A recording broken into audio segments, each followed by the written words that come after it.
So tell me what model needs my protection grade. What's up, guys? All right, all right. So I'm using a new headset. It's the same headset, but it's like a new purchased version of the headset. And so if there's like some like audio glitches or whatever else, just let me know. Kind of breaking it in. You know, my old headset finally like the muff like kind of snapped at the plastic, and so like it doesn't like cling to the head anymore. I was so sad. Lasted a solid 2 years, I think. But this exact same headset because it's like such a great headset. But like some of like the internal settings or whatever are like slightly off. Mouth, where you been? Yo, yeah, what's up, Slipper? What's up, Triple B, Moffin, Mage King? Good to see everyone. Good to see everyone. Yeah, I mean, the honest truth, guys, is that I have just not really been enjoying Lorcana. Like, that's the honest truth. The honest truth is that I've been wanting to play World of Warcraft with some friends. Friends I've had for a long time. So I've actually been playing some Warcraft. I've been like hanging out with my wife. And then, you know, like typical busy stuff, right? But like when I had like spare evenings, I was like, I really don't want to hop on and play, you know? And I've maybe played 10 duels games. More like I don't know, like 20 in the whole week, right? It's just like I play the meta and I'm just like, man, like even the games, even many games I win, I'm just like, I just like don't, I just don't enjoy this. It's just not fun. So I think the meta has really got me feeling not enjoyable. Like it's hard to even put a pulse. Yeah, for sure, Triple B. And it's like hard to even put a pulse really on like what it is. Like, because it's not just the fact that Blue Steel doesn't feel as strong, right? I mean, like that was true in set 12 and 11 too. It's not even that like Amber is all like they're super strong, right? Like it's hard to even really truly name what it is, but there's something like very disenfranchising about this current meta. Yeah. So it's like the first time I felt like, man, I feel dumb for not playing certain colors, and that feels bad, you know. So I don't know, but you know, I want to hang out with you guys. I love having a good time. I actually am like grinding World of Warcraft pretty hard right now because I'm trying to get my character to max level in Burning Crusade to be ready for one of the big raids that just came out that I really want to participate in with some friends. So we'll play some Lorcana for a couple hours. That I probably want to hop on a while after that. I'll stream it for people that want to hang out. I know not everyone like wants to watch gaming content here or like really cares for WoW at all. So if you want to hang out with me, feel free to stick around. But you know, if you don't want to, that's not your vibe. That's totally cool too. You know, it's all good. But I gotta think about like what do I want to do? You know, like what's fun for me. And right now, that's kind of what's been fun for me. So I think we'll start off the night with some Sonic Boom, and then there's been a couple versions of like this green steel list that's been kind of fun. I don't know, fun in that like it's an enjoyable list to play well enough, but it's not like a list I'm like passionate about. But you know, it's good and it's good. I like steel, right? So steel's a good time. And then what's up, everyone trickling in? Howdy. So yeah. So long story short. By the way, Mage King, thank you for the 30 jewels, man. I appreciate you. Long story short. Lorcana has just not been as enjoyable, and I love the game too much to burn myself out on it. So I've been taking strategic breaks and stepping away. I know I promised a lot of like deck profiles I was working on. I've had really very little passion to do that right now, with where the game's at, and so I may or may not finish those. But right now my priority is to like not dislike the game, you know. And so I enjoy the game too much to set myself up for that. Yo, what up, Nico? And but I miss streaming more than anything, right? So I just like hang out with you guys. It's a good time. Let's start off with some Sonic Boom. Have a good time, and then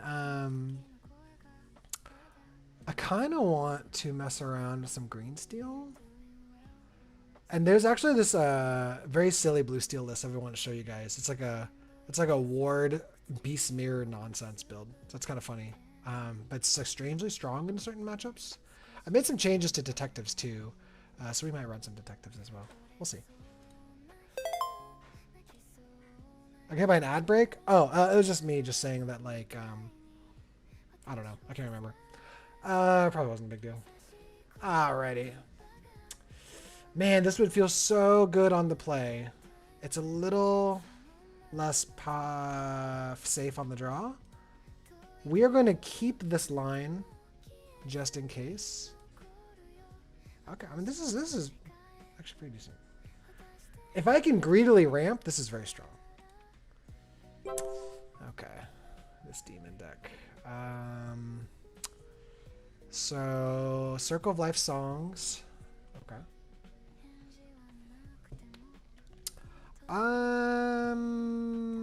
Ink. Man, weird spot.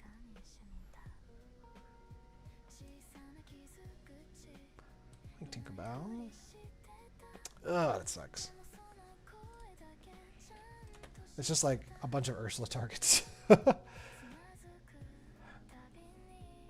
I was with that develop, I was actually hoping to find a shift Violet or an Angel, because now with Violet or with Ursula in turn 2, he can just Akud and Chernabog, and there's on the draw there's like literally like no counterplay to that, which feels like really bad.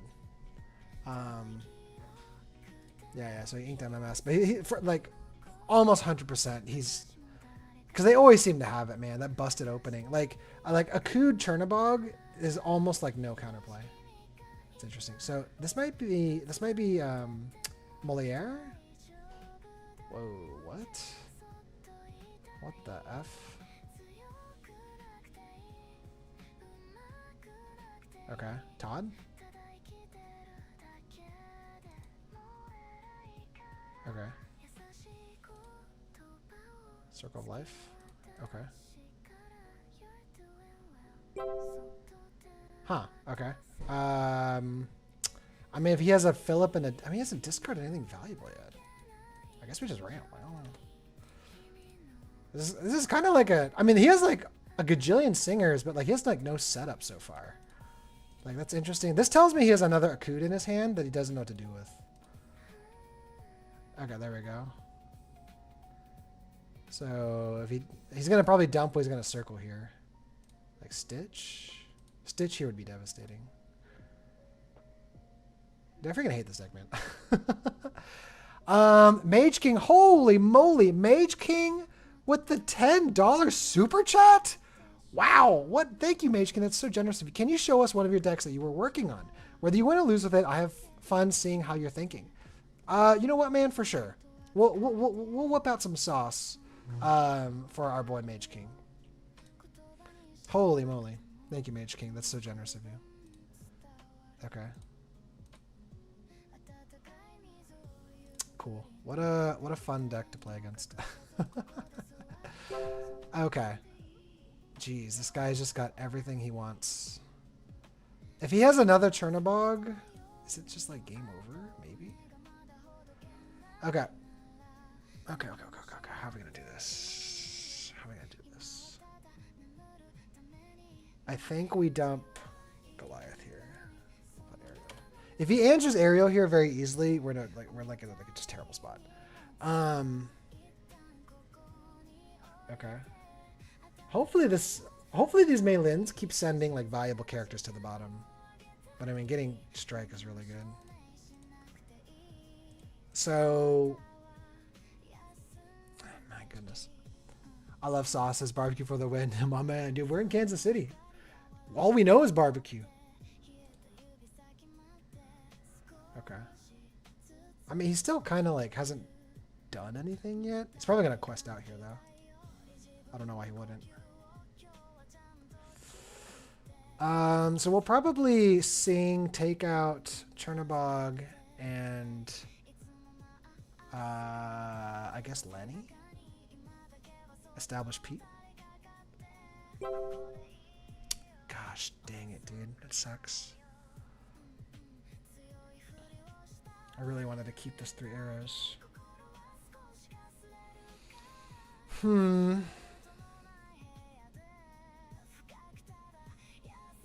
I really think we should establish another body.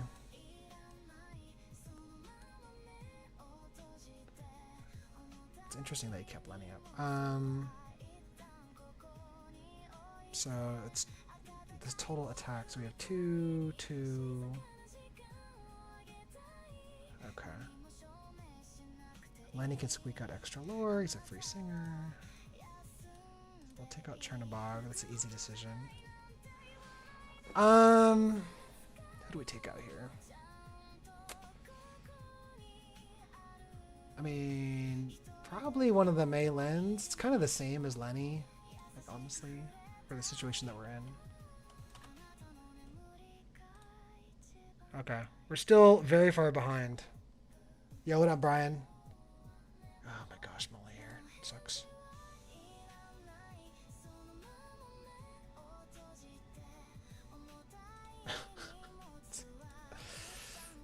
Of course.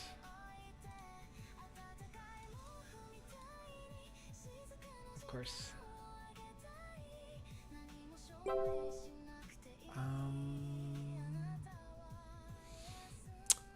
Huh.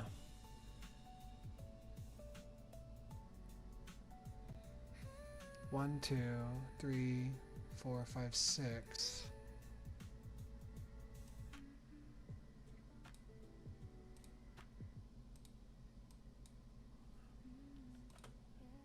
Sure. Maybe there's a small chance. I mean, he's gotten to do whatever he wants, right? Like, I don't know. I need, like... That's not what I need. What can I do here? I can kill 1, 2... 1, 2... Yeah, he's got it. GG. Ooh, lame. Yeah, I mean, he kind of saw, like, everything he wanted to. So... We'll do a couple more games, then Mage King will whoop up some sauce builds. So that was on the draw, right? He had basically everything he wanted on the draw. So we're going to keep this line here with a potential Violet as a backup. Okay. I mean, it's not great, but it's fine. So we'll ink our songs. We don't know if we're playing against green yet. Okay. Interesting, interesting. So he could play Mowgli next turn. The likelihood of that's actually kind of low. It's actually kind of low. So, man.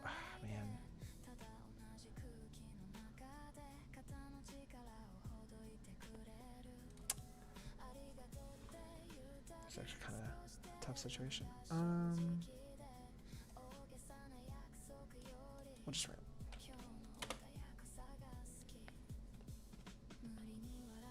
Firstly, he was going to be rough. Because then you can just bolt. Ham? Okay. I mean, I'm actually pretty cool with that, I think.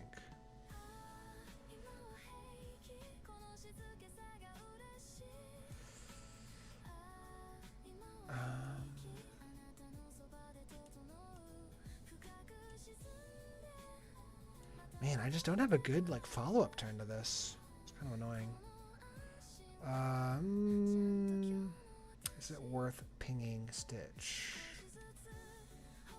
Sure.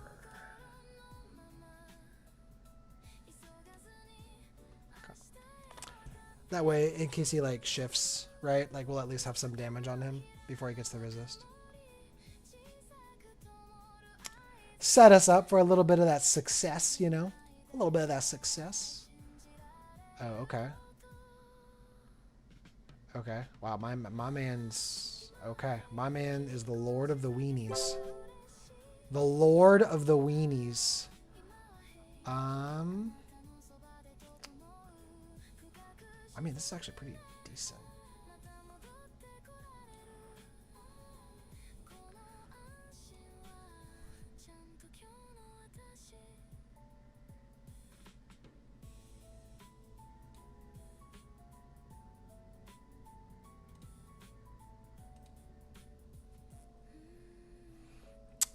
Do I throw away Angel here?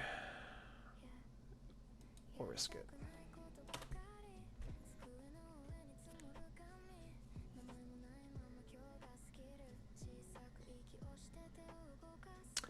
Could shift stitch here. Big stitch? Yeah, yeah. That's fine. You gotta be kidding me.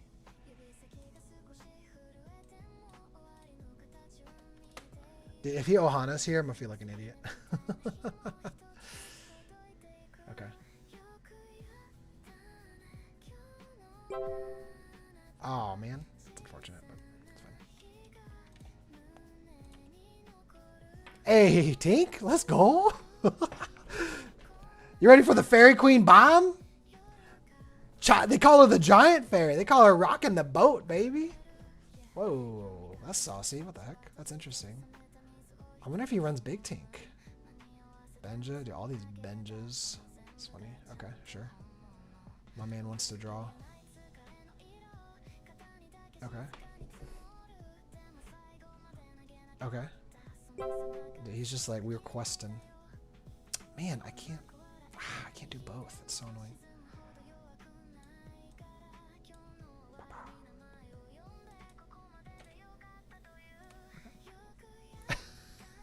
Okay, it's going out to the shooting range, boys.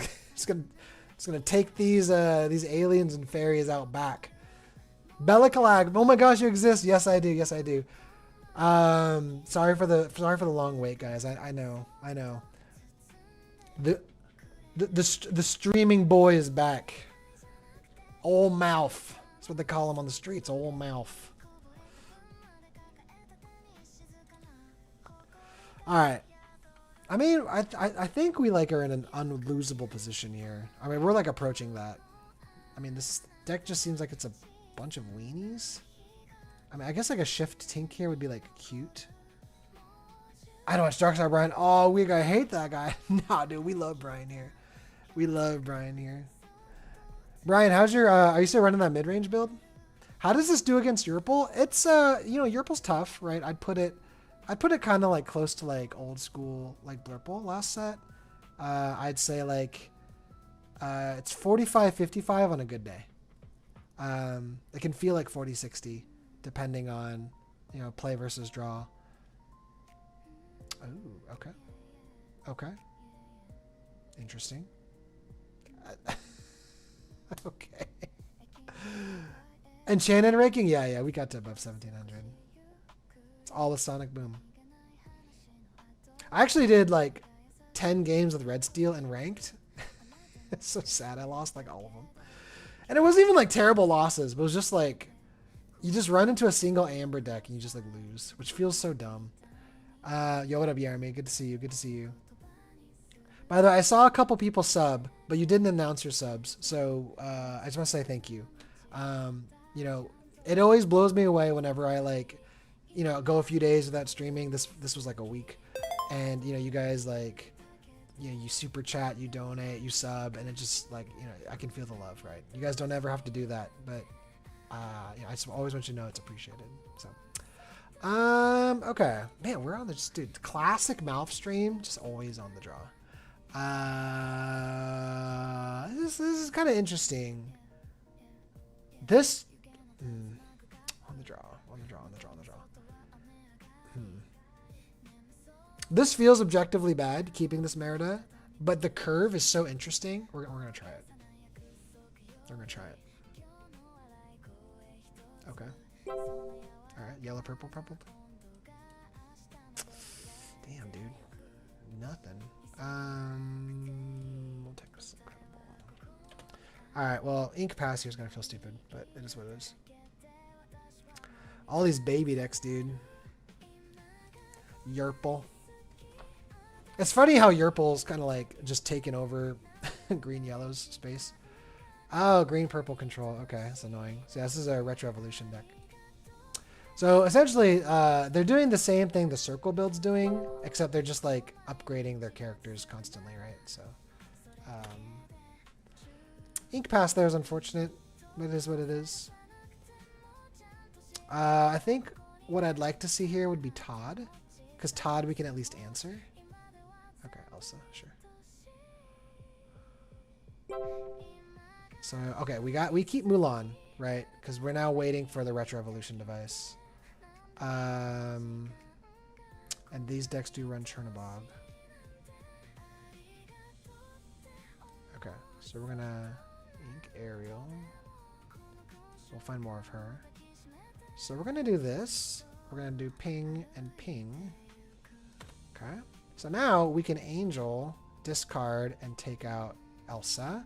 And we're gonna discard Hades to allow for a counterplay for Chernobog, right? So we know Chernobog is one of the biggest threats. As soon as he hits a 3-drop, he can play Retro Evolution Device and level that up to a Chernobog at any point. That Lyle's crazy over the weekend? Really? Yeah, okay, there it is. Perfect, perfect. So now he's waiting. Oh, no, no. Is that Aladdin and Genie? Yep, yep, yep. Okay. It's like this whole deck is like stupid predictable. So we're now kind of hoping he doesn't find another Retro Evolution Device super easily. We're going to answer this, which doesn't feel like great, right? But it is what it is. Okay. All right. So that at least, like, I don't know, buys us a little time. Unless he just plays another one, in which case it feels kind of lame.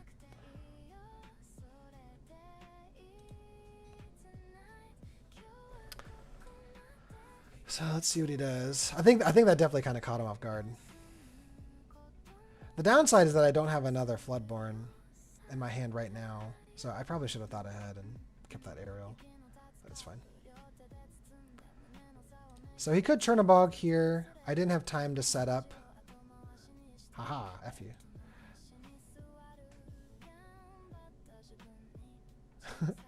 Oh boy, time to hope nothing bad happens.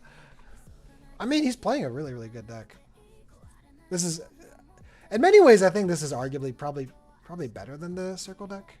I wonder if Hudson's the answer to Chernobog. A lot of people have tested Hudson. He just feels like absolute poo-poo and everything else. And even then, like, they can just play around that, you know? Like, then they just like kind of like ignore the Chernobog line and just go for the Phillip line, right?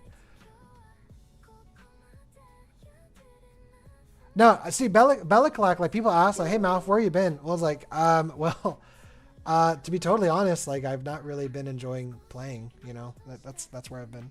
That's my honest answer. Okay. I almost feel compelled to play Angel here. But I want to play Merida. Okay. Yeah, we're going to play it smart. Boop. Boop. Okay. So now, you know, we've eliminated his retro targets. If he wants to play Milo, he's going to have to ink to them like a fair man. Nilly, hey Malf, I'm testing one of Hot Cocoa Piglet in the boom list for this Prince Philip builds. I feel like after I clear the stingers, they ink up to 7, play them in circle out. And that's actually kind of cute. Alright, so look, we predicted this, right? Alright, wow, he actually did it. Are you serious? Okay. Alright, Baboon. It's funny. So we predicted that. That's why we prioritized Angel that turn, right? Like, so, you know, we played around that. He fell for it, I guess. I don't know. I guess he can... Dude, the pause. He's like, hold up. Wait. You're not supposed to be able to get value. Where'd that Hades come from? Judge! Judge! How did he get the Hades in the discard? So he... That does put him 1 ink closer to Milo, right? But, you know, keeping him off Singers is pretty important here. Yeah, I've actually thought about Piglet and the boom build. Impressive. Thank you. It's almost as if... What? What? Sure.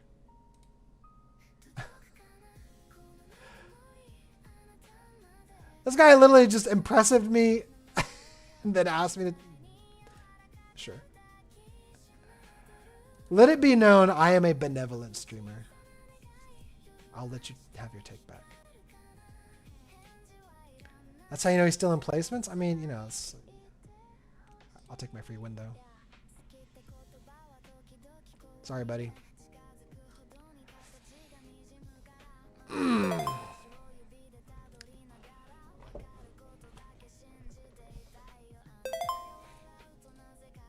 Well, we played around that deck pretty perfectly there. All right. All right, we'll do this game, and then we'll do some... Got him! All right, we'll do this game, then we'll do some decks for Mage King. Mage King did a super chat with $10, so we want to honor that massive amount of generosity. Okay, so I'm going to keep the Violet and the Cindy for turn 2 ramp follow-ups and or shift follow-ups. I've also learned to kind of keep 3 arrows, especially on the play. It makes for a really good turn 3 play if you have Violet, or if you miss your what's it called? If you miss your ramp, right? So like no ramp here, that's okay. We can work around that.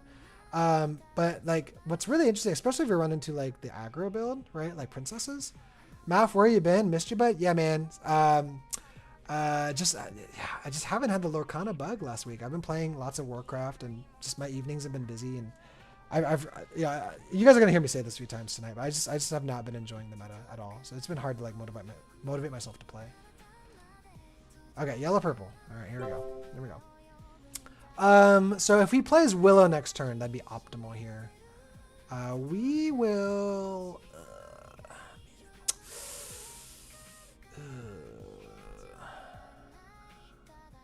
We're gonna ink Angel here. Mowgli here would suck. We can't really afford to lose too many cards. I think Angel's gonna come out a little too late. I don't have a great follow-up for her. So if he plays Willow this turn, we 3 arrows. 40 hours to play this power too. That's sick. Yeah. It's funny because you say like this is the wildest meta it's been in a while. I don't know if like widest meta is interesting. Yeah, there's definitely a lot of people playing a lot of. Wow.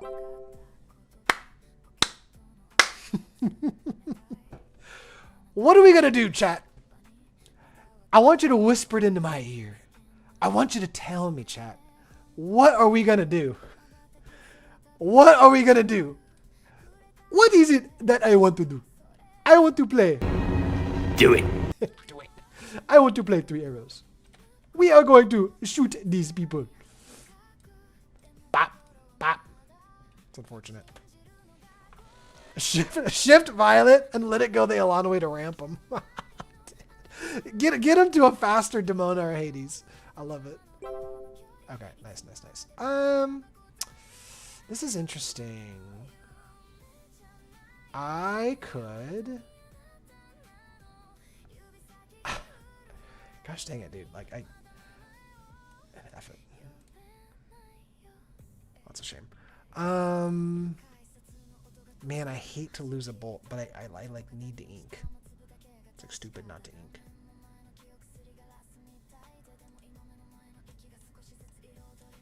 Bop. So then we play Cindy next turn. I hope we play another cat. He's probably gonna play Augustin. Smoke him like a brisket. It's annoying. Okay, so we play Cindy. Ah, man. I mean, he probably has Gaston in this hand, right? Is this Pete a trap?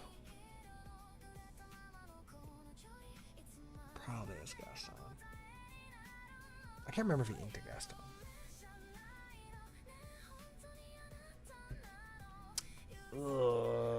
We are going to ink the Demona.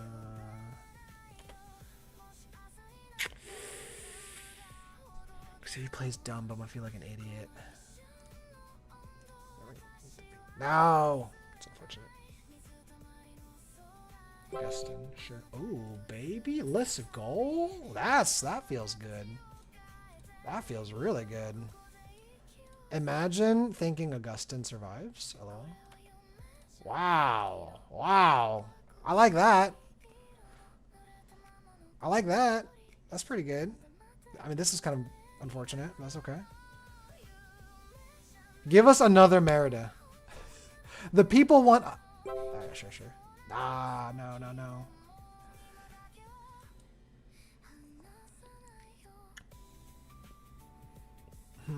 What does he have up here that's uninkable?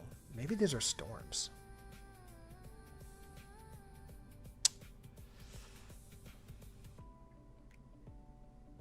kind of want to... man, this is so annoying. I kind of want to keep one in case we hit like a Violet or Ariel. So we have something to ink or discard. Few draws feel better than back-to-back OJ. Yeah, man, welcome to my life. But if he Demonas next turn, it's fine. All right. So in case he's running Ohana, I don't want to turn sideways. Not yet, which feels bad. Freaking back-to-back Augustins, of course.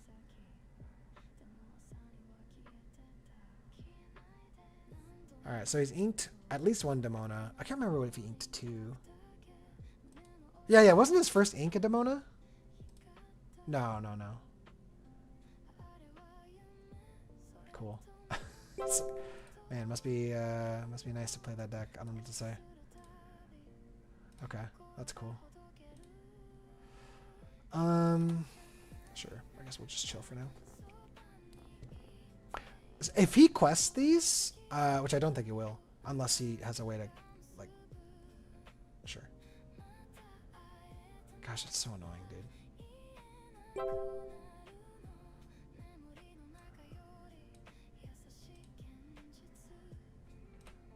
Okay. Cool.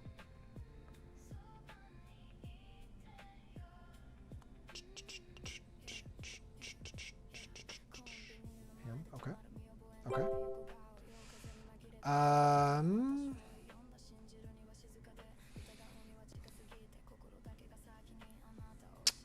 So it puts us in a weird spot here.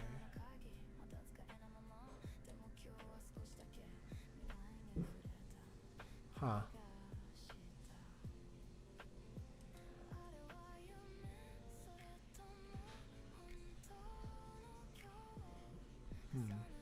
Let it go. 3 arrows. I'm not excited about ramping him. We'll pitch the let it go for now.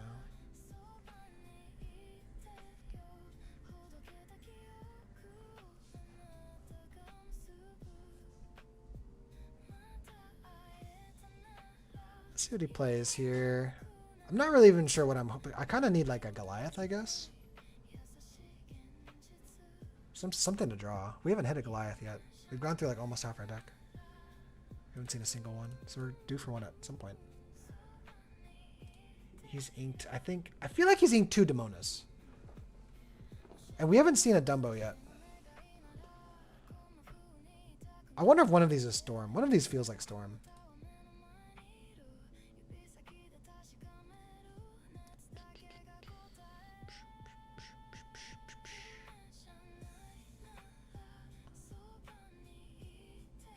A Mob Song off the Tizzy would be pretty cool too. Or a Merida. Actually a Merida would be crazy.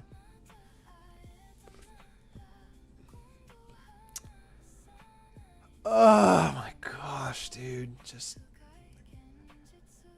these people get everything they want.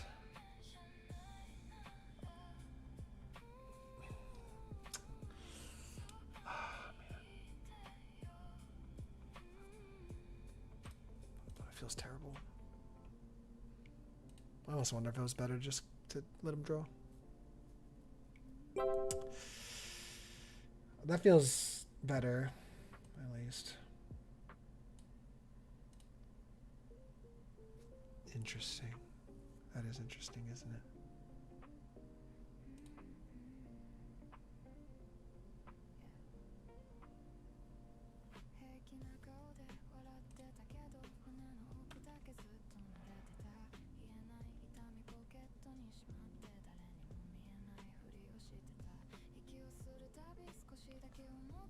Man, just freaking Augustin is such a problem. Hey, that's what I'm talking about. That's what I'm talking about. Demona, yeah, it's like it's like so predictable, man. I hate it. Every time you like think you're like, oh, I deny Hades value, they always have a Demona to punish you. It's like, ah, man, these baby decks, dude. These freaking baby decks, man. I hate it. I hate it. Just get like the easiest games handed to them.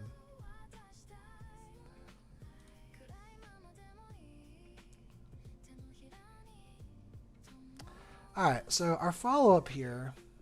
So we're probably going to lose everything. Sure.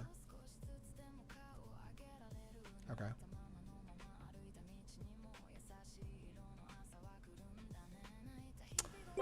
How do I want to set this up?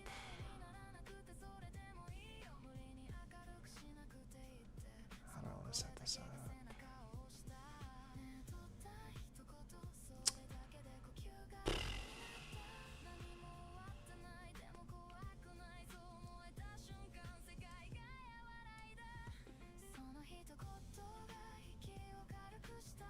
It's like Demona, either number 3 or number 2.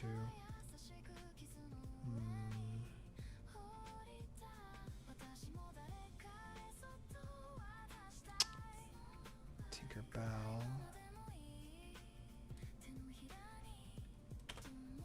I'll try that. I kind of wanted to. I almost wanted to play like 2 bodies and just like ramp, like ink the Tinkerbell, but we'll see.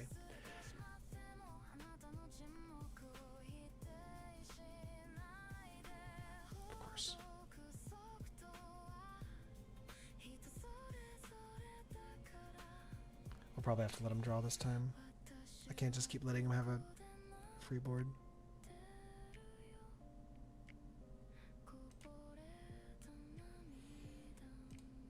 Another Demona? Oh, Gaston. Very cool.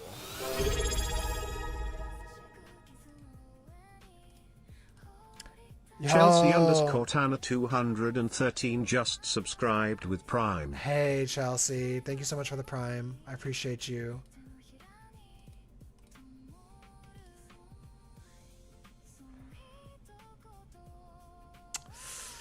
Ah man, you know what? F your book.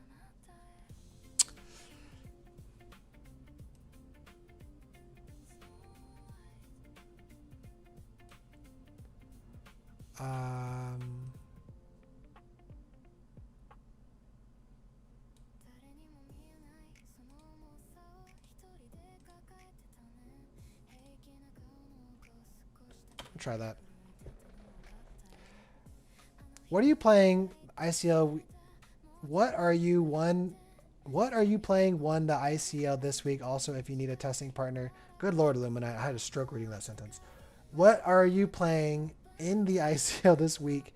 I don't know. I don't even know if I'm playing. If I play, I don't know. I might try like a blue steel ward build, or like green steel next. No, you're good. You're good. Sorry, I didn't mean to tease you that hard. Thank you, Chelsea, for the Prime. I appreciate you. Huh. What? What?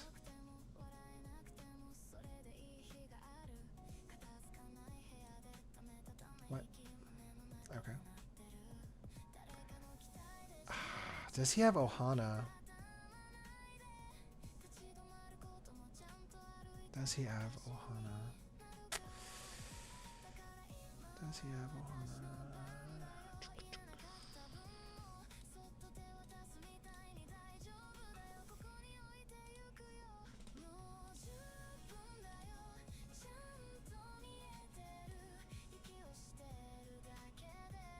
Freaking sick of Augustin. Sick of Augustin.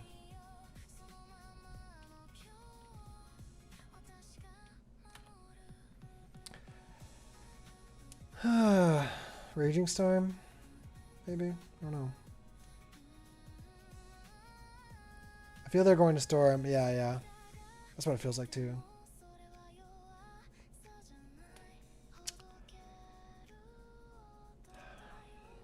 Freaking feels just so bad every time. It's so annoying because, like, I'm afraid to yeah, like, see. Okay, well.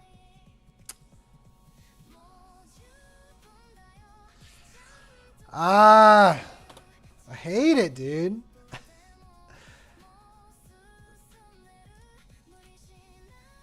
Have to work so hard to deal with their such, like, generically good busted cards. Yeah, not hitting a single aerial this game was pretty unfortunate, I will say. No, God! No, God, please, no! No! No! No! Okay. I mean, that's something, I guess. He's still astronomically far ahead.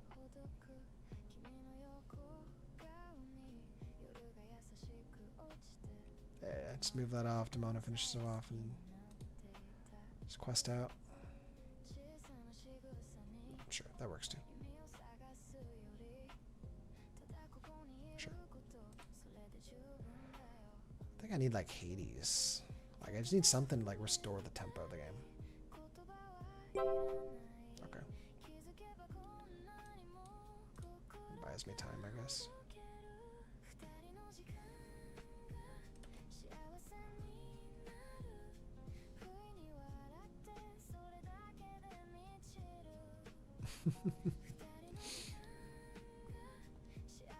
Nice. He's got it. GG, man. At a CCQ this weekend, I should just play Amber Steel because it's the deck I played the most last night. I try to be a meta sheep. I mean, yeah, Amber Steel. I mean, you know, it's at least fun to play. GG, dude. Okay. Yeah, so we had a pretty slow start. It's kind of like, I'd argue a pretty rough start. Like, yeah, we had a lot of bolts and we were removing things. But like with yellow purple, you really have to like get ahead in character count.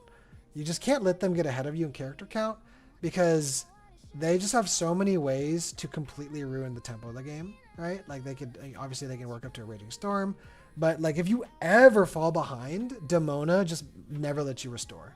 Like Demona never lets you climb back.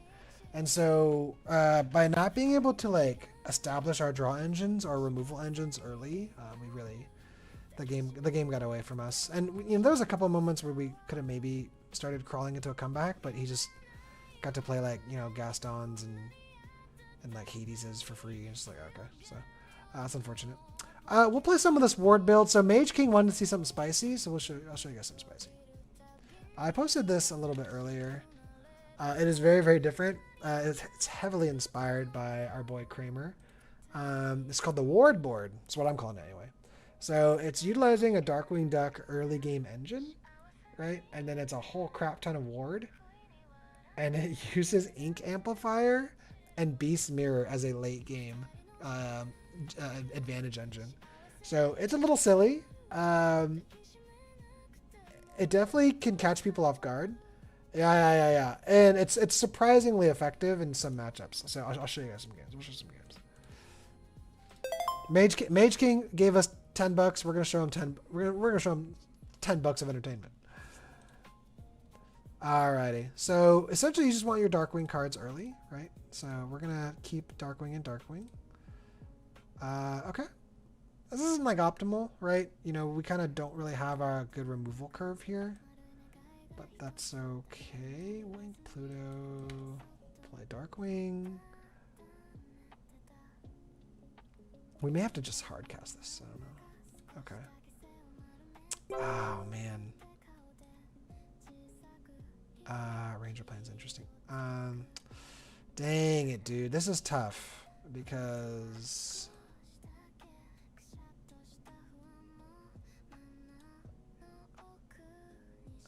the question is, do I ink this? Because he might play Ursula next turn?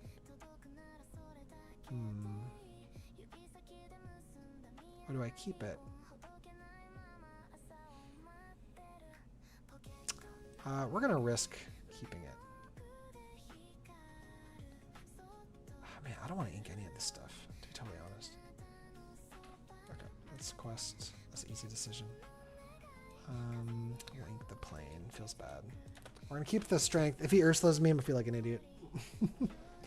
Don't do it. Quest. What? Okay. That's unfortunate. What? I mean, we're about to ink pass here too. Okay, another. Dude, you could have played the Pegasus. Oh my gosh. Actually, what am I doing? Sorry.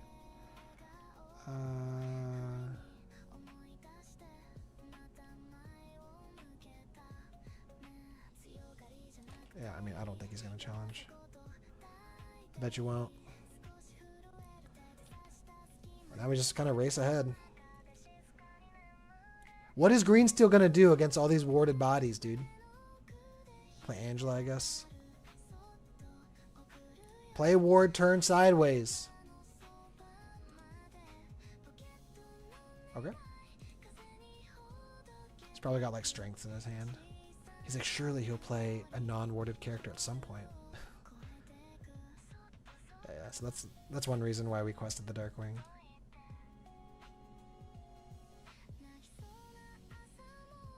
Does he trade? Oh, no. Okay. Interesting.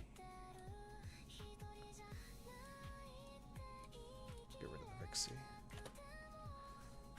And then now we can play Goliath next turn. Kind of depends. This Darkwing's pretty obnoxious, actually.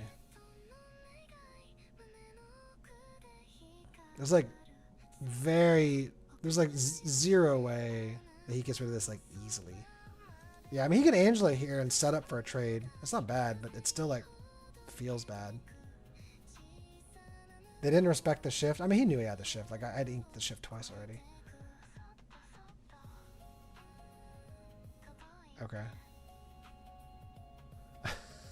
It's like, Ward, buddy, what are you doing? Okay. Sure.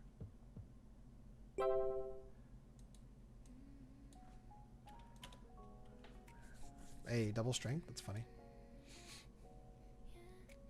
Broadway? That's my boy. Broadway, what are you doing? Broadway. Wow, what is that, like 2 or 3 strengths? Something? I don't know.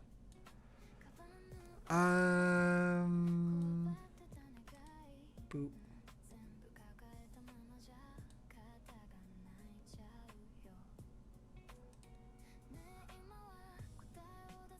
This way he can't just trade for free into Darkwing, right?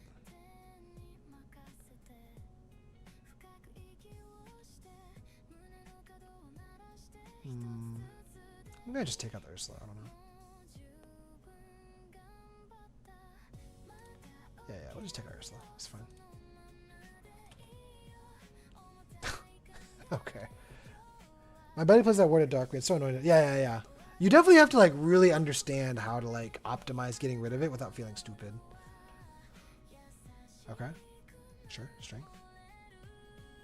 I'm gonna take out Goliath here. Okay. Sure. That's fine.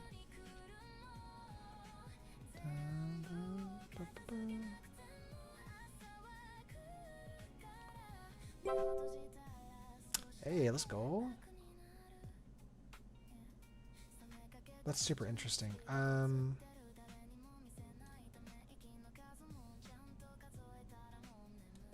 gonna force him to respond to us.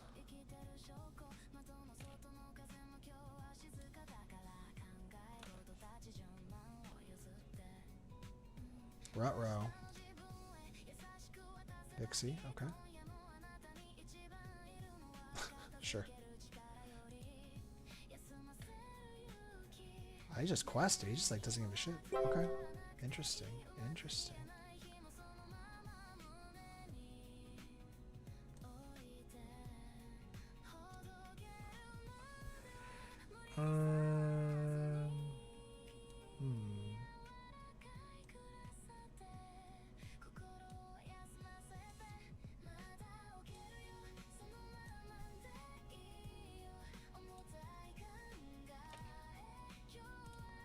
Quest, heal Darkwing.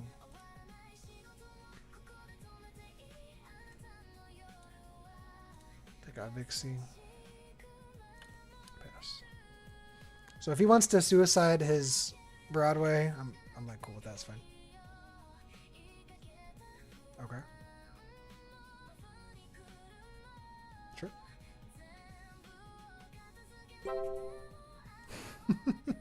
This is stupid.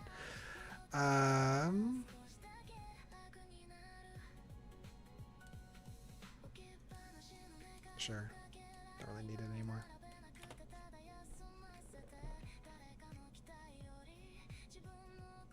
Been playing a bit of WoW retail. It's so good, bro. Ret Pally. Hey, nice. Yeah, I'm playing classic TPC right now.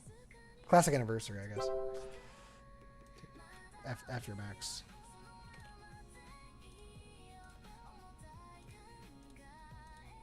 All right. So every time you quest at the Casa Madrigal, right, you can heal the location for 2 and the character at that location for 2. So, all right. So that was clearly extremely annoying for my opponent to deal with. Let's see. And we even had like a pretty bad curve there.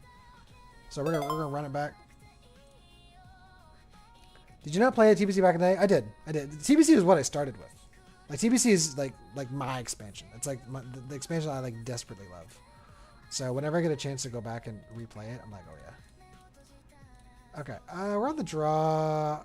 We could keep an amplifier. It feels a little risky on the draw. So we'll send it back. Oh my gosh, what the heck is this? Okay.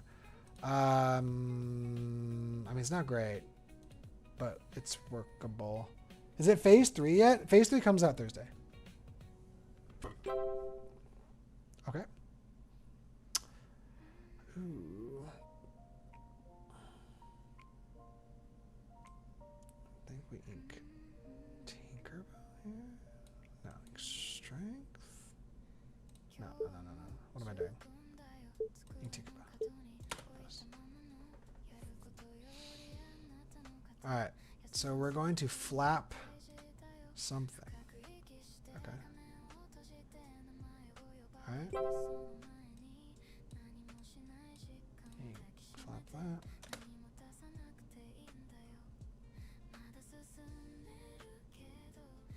Ah, no, I should have flapped Diablo and then pinged him to die. That was a misplay on my part.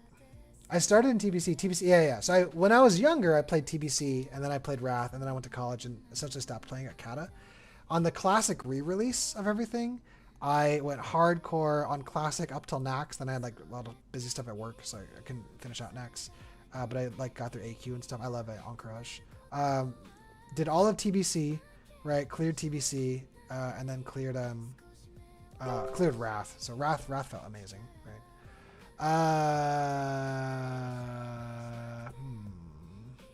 I guess we ink a mirror here. I don't know.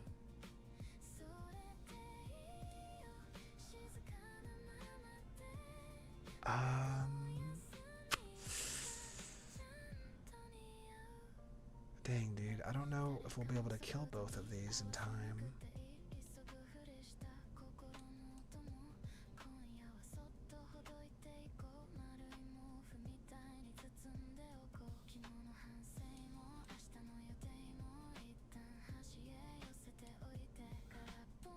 Ink this. Sure. Okay, so Maleficent Diablo shifts on 5 or 4? Did she shift on 4? Oh, Merida, it's cute. I can't remember. Okay, drawing cards. Okay.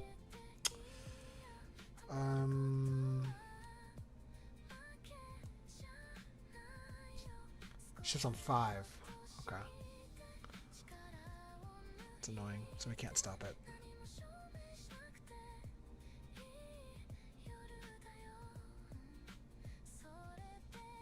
Yeah, it's annoying.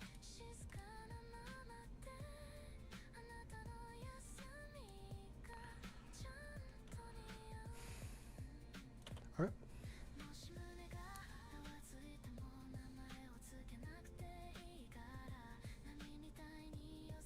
Let's see if he shifts here. Shaman is my favorite healer to play. Yeah. Shaman's my. I think like I'm a DPS main, but yeah, definitely if I'm gonna heal, I prefer Shaman. Shaman's fun.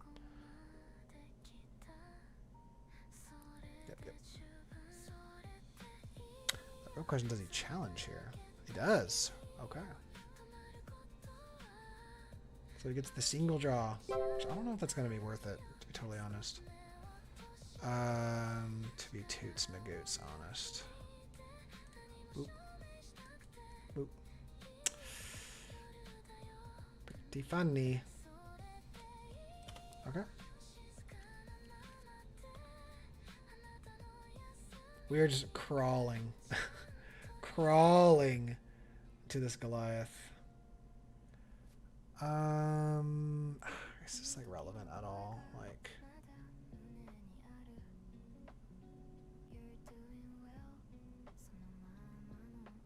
draws 2 cards. Sure, put them on the bottom. Why not?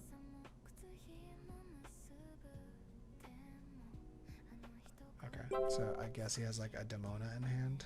Like, I don't know.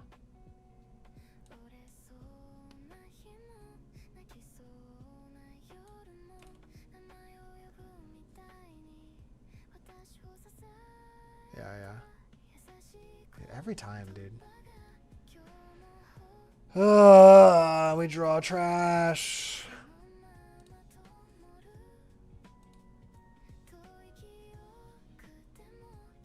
This is why I never send stuff to the bottom with Hades. Just like let him draw. Like F it.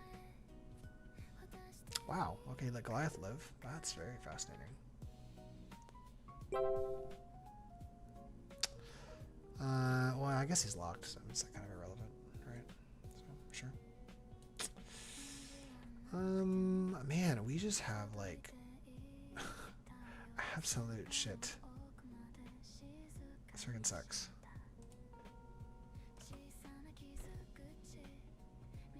Literally just 3 actions. There it is, sure.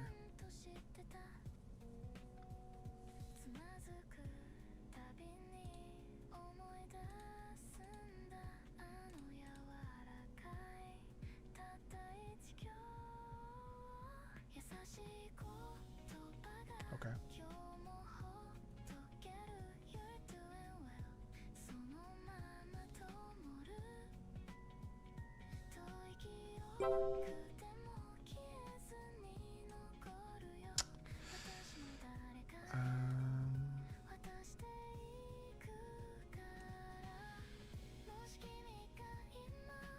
It's gonna quest for 2. I think that's sure. Answer the Dumbo first. Okay. Okay. I think I'm okay with that. Darkwing deck.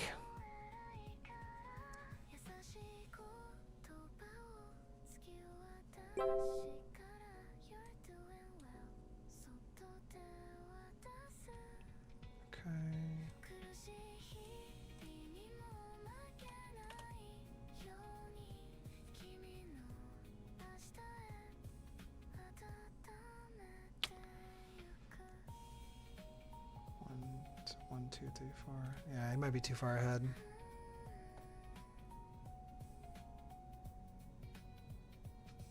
There's really not much to think about here. You just kind of turn sideways, I think.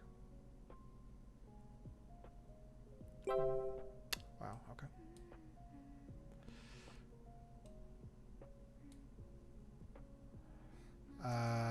Who do I want to take out? It doesn't matter too much, I think. I'd love to kill that angel, but oh well.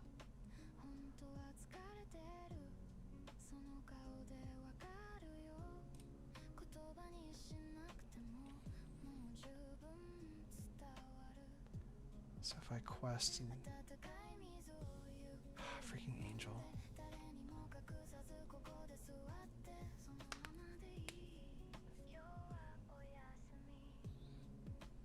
I mean, it's pretty good. It's not enough.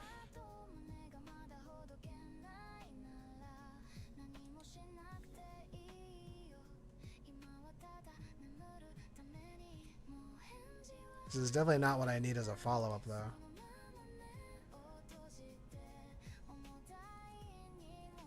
Oh my gosh. I think we just have to turn sideways. I don't know.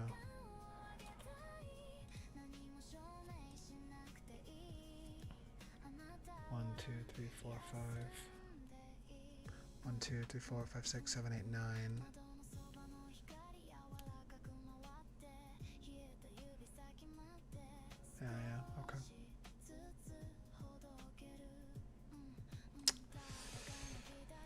sure. Why not? Of course. Of course. Yeah, SGG. Oof. Suboptimal. Suboptimal. Yo, what up, 67? Alright. Yeah, I mean, that was a pretty rough early curve for us. Like, we were on the draw, which is, you know, always feels bad in Lorcana. But we had like a pretty bad curve. Like we've had like a couple like rough games for curves, honestly. Bro, like, oh my gosh, like what does it take to go second in this game? I gotta go first in this game. We're gonna keep Darkwing and Launchpad. Okay. Man, dude, where are our turn 1 Darkwings? Satin, dude, my man's always playing these like D-gen baby decks. Alright. We need the strength to get rid of any potentially Mowgli value. It's unlikely he's going to play Mowgli. Yeah, of course. I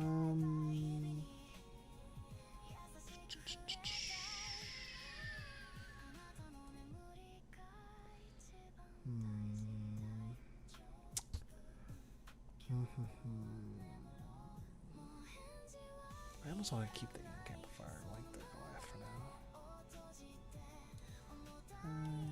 Get the launch pad. And the amplifier has a chance to get us a lot of cute value. We'll see.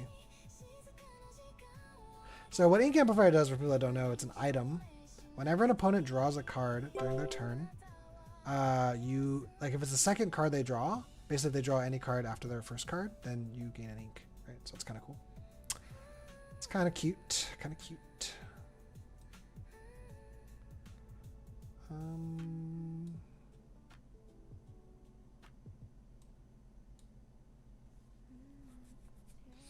So he probably has Gaston that he can just like set up and kill next turn. So I think we just get our value. Draw a card. Pass. Thanks for the great games. Thanks for getting our minds off the terrible flooding here in Indiana. I need to get to bed for the work in the morning. Hey man, I appreciate you, Mage King. Thanks for hanging out as always. The first in the YouTube chat.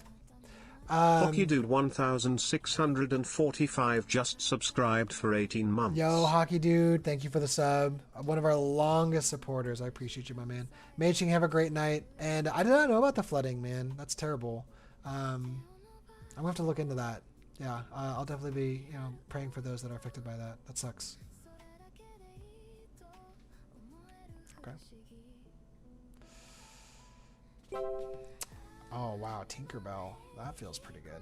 Wow, Tinkerbell will go crazy here. Tinkerbell will go crazy here. So he can Demona next turn, right? Man, I should have kept that Scuttle. I'm feeling really stupid about not getting the Scuttle now.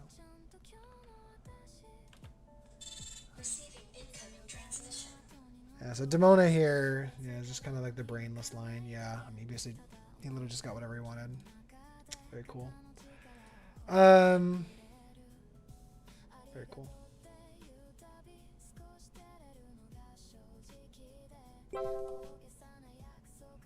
Okay.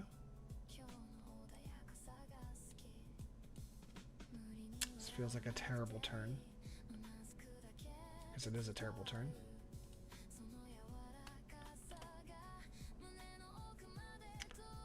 That was an interesting choice between killing Augustin versus Willow.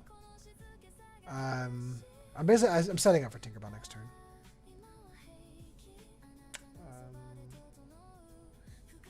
Sure.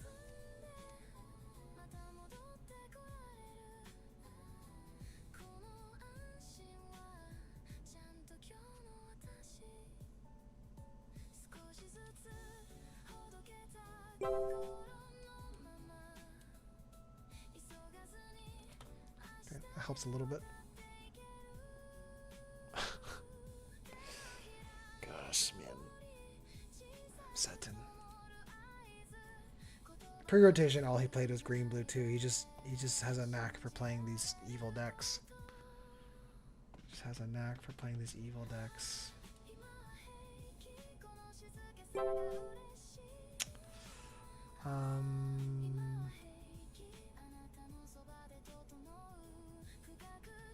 Reindeer.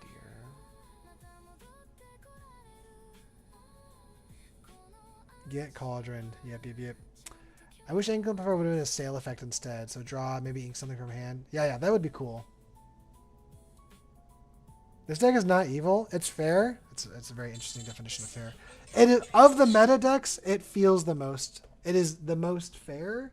I don't think I'd call it a fair deck, to be totally honest. Not much to do here. Everything feels kind of bad. 1, 2, 3, 4, 5, 6, but I can't like just ignore him.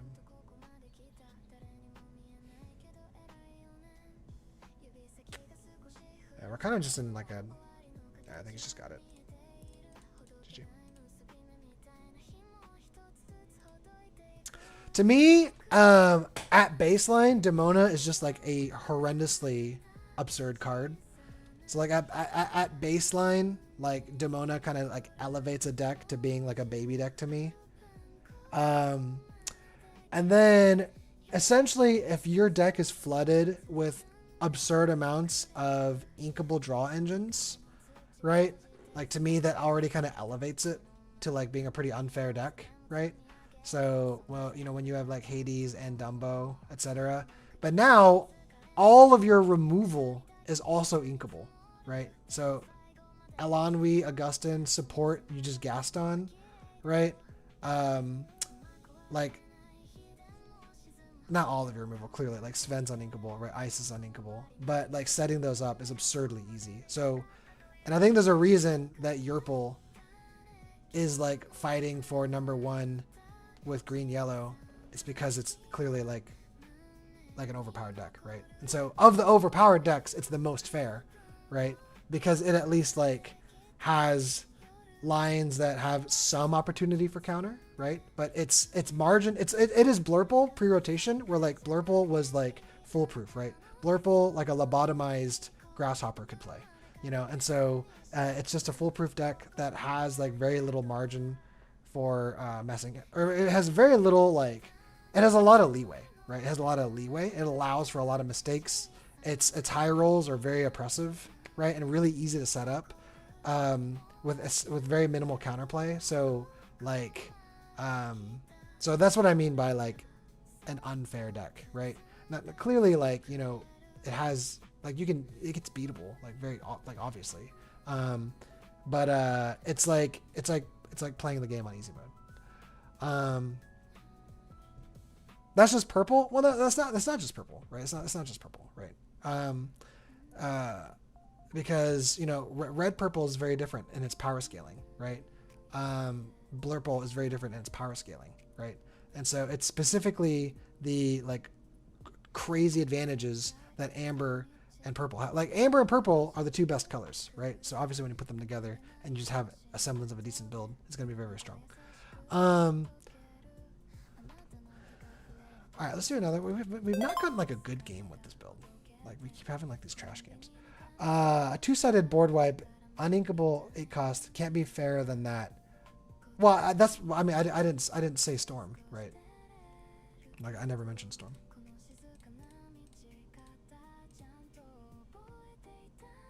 To me, board wipes is just kind of like a lazy game design in general. Because I came from like old school Yu-Gi-Oh that actually was like pretty rare.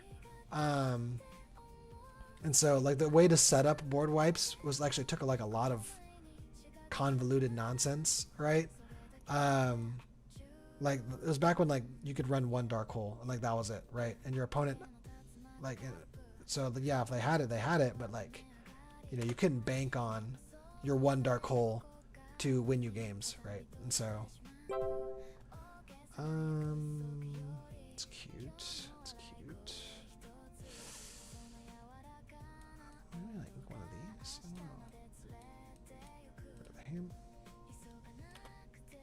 I mean, I disagree with that. I mean, Pokemon proves that, right?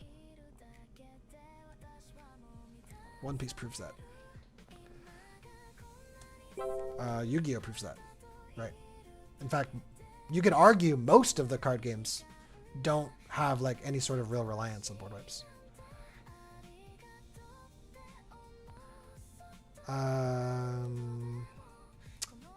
Ink pass. Okay, it's just like ISIS or some nonsense up here.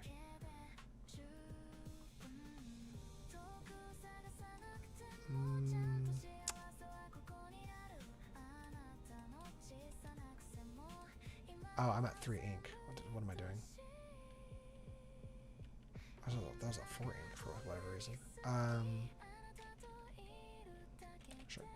It's probably gonna die anyway. Yeah. I mean, it would be the same. Sark wasn't limited in Yu-Gi-Oh, right? But Dark Hole was limited in Yu-Gi-Oh. Like that's my point. Like, and now, yeah, but like the thing is, like Yu-Gi-Oh, you can respond, right? That's such a huge difference.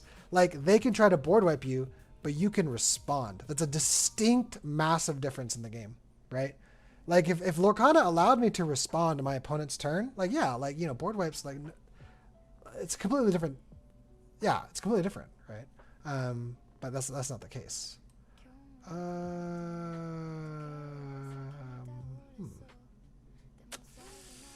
I bolt here? I don't know. I guess we do this. It's kind of funny. Like Lorcana has really, my biggest issue with board wipes in Lorcana is that Lorcana has like really, really bad mechanics on restoring your like advantages, right? That's interesting.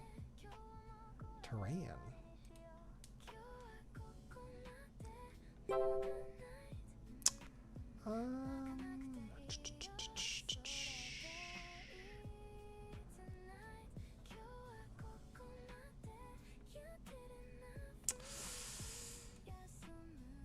So, okay. So Demona's probably coming down next turn. Keep the ancient ways. Illuminate. I know you're not saying that seriously. Your brain is too big to be saying that seriously.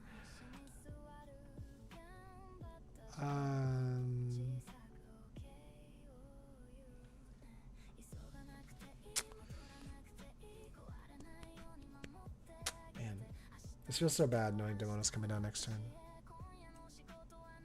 I could shift. I could take out Tigger. I'd still lose a lot of crap. Sure. Fine.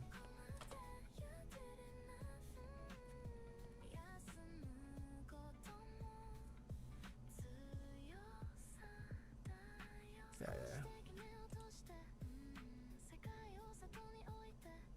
I mean, that was at least, like, obviously predictable, right? So, that's okay. That's okay.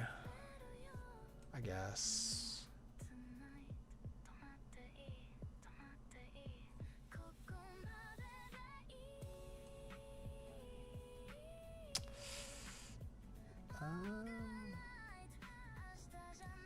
Sure. If we get Ohana punished, I'm gonna be so sad.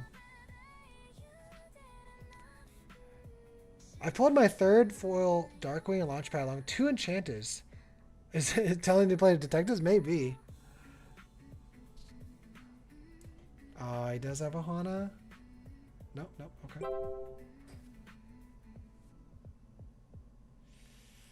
Ah, man, Goliath here feels pretty bad. Gosh, dude. Why is Demona so good? Why is Demona so good?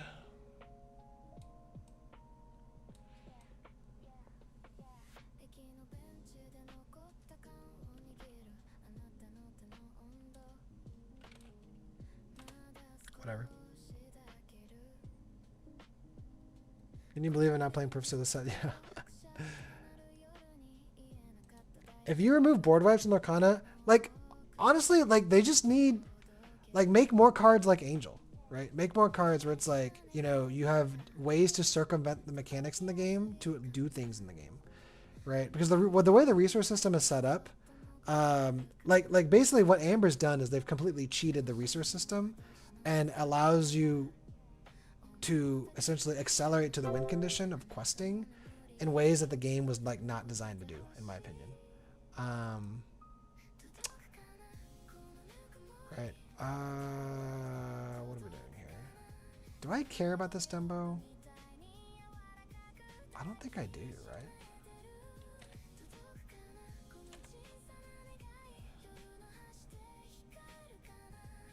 I think you kill demons so you don't lose to Ohana. Yeah. Well, I mean, if he would have Ohana'd, he would have done it last turn, right?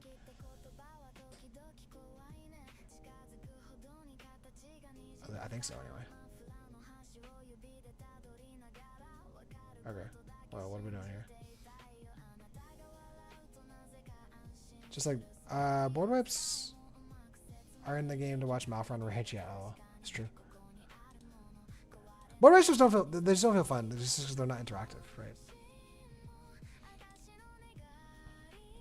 To me, it's like, it feels very unstrategic. That's why I don't like them. Like, to me, like the idea of like working towards your removal feels more satisfying, which is why I like Blue Steel. I feel like it does that. I'm not saying like people that play board wipe decks like are like bad or don't deserve the wins that they get, but it's definitely like it's not what I find satisfying. Man, this Ursula's pretty annoying. So we'll do that. Boop. Boop. Okay.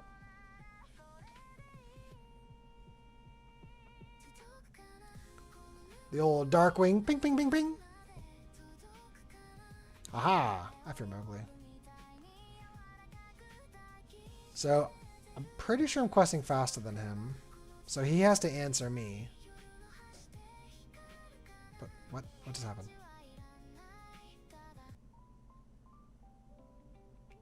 I would have let them take it back. It's fine. Did he boost again?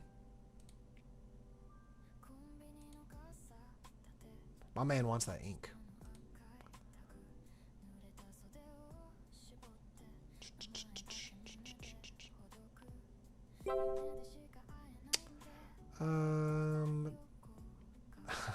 Ink amplifier here is so funny. But not necessary. Boop. I don't think this really matters. He either has it or he doesn't. Even if he has Raging Storm here, right? Okay, so now he just loses. GG.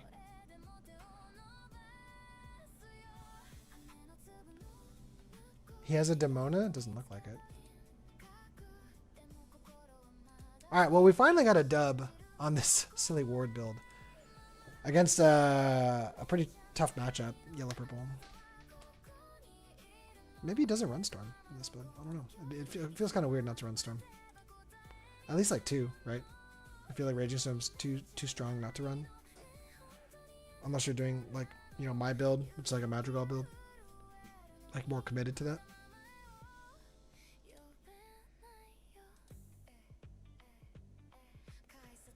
Next thing we'll push green and our red to ramp and cheat characters out next. Yeah, I mean, maybe. I mean, who knows, right? So, like you know, the game's always had stuff to complain about, right? And, I mean, part of this is, like, kind of the meme of the stream, right? Like, you know, me raging about things not Blue Steel. But, you know, and I can just express, like, my own feelings about the way I like to play the game, right? So, like, I don't like aggro decks because if you quest too optimally and like the whole deck is designed to win with 20 points before your opponent has the chance to stop it, like in the first few turns of the game, like that's not fun or satisfying to me because it doesn't even feel like I played with a person, right? It doesn't really feel like I engaged with an opponent to actually have a satisfying experience. And so that's why to me it's like aggro, like I don't understand why people play aggro, and I don't understand the enjoyment out of aggro. And I find it extremely unsatisfying gameplay, right? And so the other, because when I play card games, I want like interaction. I want to be able to do cool things, and have my opponent be like, "Oh, that was sick," you know, or be like, "Dude, yo, this is sick. Like I'm about to like do a cool thing," right? And that's another reason why like board wipes feel on the opposite spectrum of that, where, I mean, there's nothing really cool about like playing a single card that just answers all your threats, right? That's not really interesting. That's not really engaging. That's not really thought provoking. You know, it doesn't entice the mind. So it's like, I don't know. So it's like, and that's kind of just always been the way I've approached card games. Like even in Yu-Gi-Oh, I just played like really technical, like synchro decks, right? With like things like Zombie Engine, right? Because it's just the things you could do is just really like cool and interesting, and you have to like take like very, I mean, you know, you take like these technical convoluted paths to, you know, reach your goal for cool plays, right? And so that's what I find satisfying out games. And so it's really annoying when when you look at the top decks in the meta, like what do they all have in common? I mean, you know, one, they all have yellow. But like, you know, yellow purple has a good board wipe, right? Green yellow songs has a board wipe, a very powerful board wipe. Green yellow aggro, right? It's just kind of busted. You know, red yellow boosties has a board wipe. It's like all these decks kind of live and die by the fact that they have a board wipe, which is at least like pre-rotation, right? Like with green steel Diablo, red purple, with B prep, you know, like red purple control, amber steel songs, right? Like they all approached their win condition very differently. Like blue steel items, amber steel songs, green steel discard, red purple control, red blue, you know, like kind of control. All of these approach the game with very different ways of like closing the game and like solidifying their win conditions, right? And that was like so interesting about like sets 1 through 8 in Lorcana. Like, like so many different decks were overpowered, but the way they kind of approached the end game, and the mid and end game was like so wildly different. And it made like all those decks like very, very fascinating. On top of the fact that all those decks were fun to pilot. Like all those decks were very engaging and like took a lot of thought. Even the high roll lines like still took a lot of decision making, like real decision making. And it just feels like in the current top decks now, like don't evoke that same feeling to me. So I'll know what to say about that. Well, aggro is good to actually finish best of 3 games. Kind of play, you can avoid draws. So that's why I like aggro. But I do get that a lot of people like to play combo decks too. Yeah, and you know, like as I said, if people love aggro, that's awesome. If people are like competitive players and you're thinking of like a tournament meta or like what does it take to win tournaments, you know, like I respect that. I admire that even, right? I've gone to now 1 DLC. I've gone to like a few regional tournaments. I think I've realized I don't actually like top tier competitive play or like Lorcana tournament structures. I think it made me realize that I actually don't just enjoy that, you know. Like I like the game, but like I think when I play a game like a TCG, having come from StarCraft, like let's contextualize this by the fact that I was a pretty big esports guy. I came from League of Legends. I was like, there was a period in time where I was top 50 in the Midwest for League of Legends players. I was on an amateur team. I nearly qualified into the LCS in season 3, which is like a long time ago. You know, I was like quad masters in StarCraft 2 for like 2 or 3 years. So like I come from this background of esports gaming where it's like there was like no real luck. You know, like, yeah, in League of Legends you could have shit teammates, but you know you could carry like so many games. There was like, but in StarCraft especially, you could not blame anything on a loss except to yourself, right? Like StarCraft is like the closest to a pure skill game that exists. And so like, it's hard for me to like truly take something like a card game seriously. And I get to get too hyper serious about it because I know inherently like there's things like top deck demonas. There's things like, drawing your circle of life at the perfect time. I mean, even me, right? Like I'll draw like a bolt or a mob song at the perfect time. And, which means you should be a good deck builder. I mean, I'm an okay deck builder. I think the other thing is that, like, you know, I also, again, we go back to like, why do I play the game, right? You know, I play the game for satisfying games, right? Games that are satisfying and fun. And, you know, I acknowledge and recognize, especially the skill that got put into decks like the optimized Princess Aggro deck, right? Decks like the, you know, like a really well built yellow purple deck, right? You know, I can look at it, acknowledge like, wow, you know, this is really well crafted. I can see like the text, right? Like I understand, or at least I think I do, you know, like I'm not like a pro player. But I think I recognize a lot of, what makes a deck good. And I've, you know, and I showcase this in a lot of my YouTube videos, but I you know, I pump out a lot of decks and a lot of lists, and I'll copy lists and make them my own. But, you know, I make a lot of unique builds as well. But I intentionally avoid certain aspects of certain decks because, you know, I don't like to be too much. I don't really like to be a hypocrite. And so when I say like, you know, like purple is kind of like a, you know, like I call it a baby color because a lot of like its ways to eke out advantage feels too easy. So I intentionally don't build a lot of purple decks because, you know, I don't like what the color represents in this current point in time. And so, you know, I kind of avoid that. It's a lot to take in. Oh yeah, for sure. You know, and like Lorcana's a great game. Like, don't let me take that away from anyone. It's got a great community. It's got tons of great players. It's only getting better. But like, there's been 2 points in Lorcana where I've like been like, ugh, I'm not really enjoying this game as much as I have at other periods on the other points in the game. And set 9 was like the worst of it. Set 9 was like miserable. And then right now set 13 I think is like kind of like the next closest low point. And again, like, you know, like I could rant all day, but it's fine. You know, it is what it is. Purple was the ultimate easy mode for a long time, but now amber is that color. I mean, again, they kind of work in tandem. One of the biggest things I hate, what up these nuts? I hate is when I top deck into winning. I feel it's undeserved. My ratio do end up leading to it. I also only play purple. Yeah, I mean, you know, and like, and that's trading card games, right? That's fine.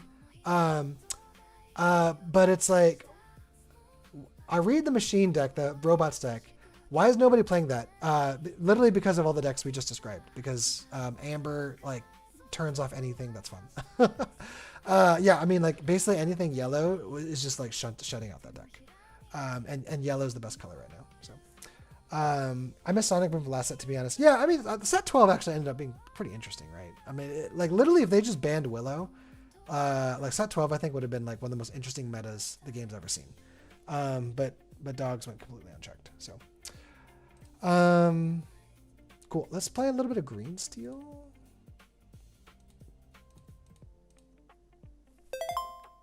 Yo, whatever, fair. Tough times for Billy Steel. Yeah. Man, imagine if Mouth ever went first. Oh, this build is out of date. I do not have Judy Hopps in my build anymore. But I guess we can play her now because we're going second. Red purple is good now. I mean, that's all right. I hope more people play red purple. Makes my life easier. I won the CCS. Let me remind everyone that last set, you know, what's it called? Moby Dick. What's his name? Monstro combo won the CCS. You know, it's like this. I care less about what won a tournament. I care more about what the top 8 looks like. And like that's how I look at tournament results.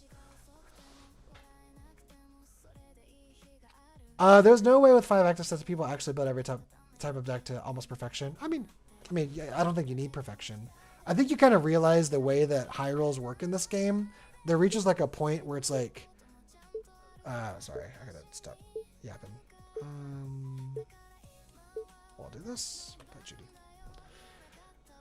Okay, I'm playing against aggro here. But yeah, you know, there's a certain limitation on the creativity you can like really eke out in Lorcana, just because of how it's interesting. just because of how like the resource system works and kind of the removal options that exist in the game, and the fact that you can't interact on your opponent's turn. So it becomes very, very predictable on what certain colors and basically what play lines other decks will and can even do that are even halfway powerful. And that, so that kind of like, anyway, blah, blah, blah. Wow. He literally just has a god hand. That's awesome. Literally just has a god hand. He's just better, yeah. So that's kind of surprising. I don't know why. I feel like he should have done Dale and traded with the Mike. Like, he doesn't need more cards. I think that was a misplay, but yeah, like, sure, I guess.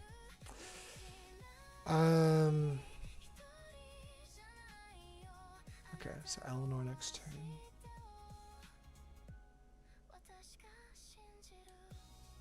I can strength. He has an Ursula though. Freaking sucks. Freaking sucks. Man, this is like such a terrible hand. Good lord. Good lord. Okay.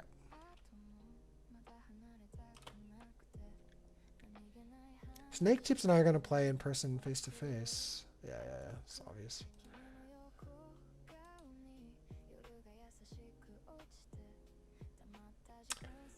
Find me an angel. Correct. So in Lorcana, there is no cards that allow you to respond to what your opponent's doing on their turn. And that is intentional game design. Which a lot of people like, you know, like I don't mind that, right? Like that's fine. Okay, Max Goof is kind of nice here, I guess. It's not very useful with Eleanor running around. So Eleanor is probably next turn here.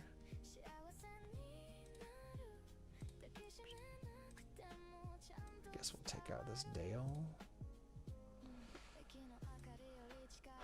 Sure, we'll do.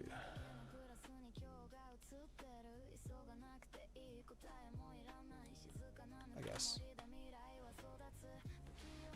You might like the new Naruto game coming out next year? I mean, yeah, it sounds interesting. Ah, I too have Eleanor. Let the Eleanor Wars begin. Okay, this is actually pretty okay for us. I'm actually not too upset about this. We're about to do a lot of damage. Well, okay. Well, he's got to calm down a little bit here. Okay.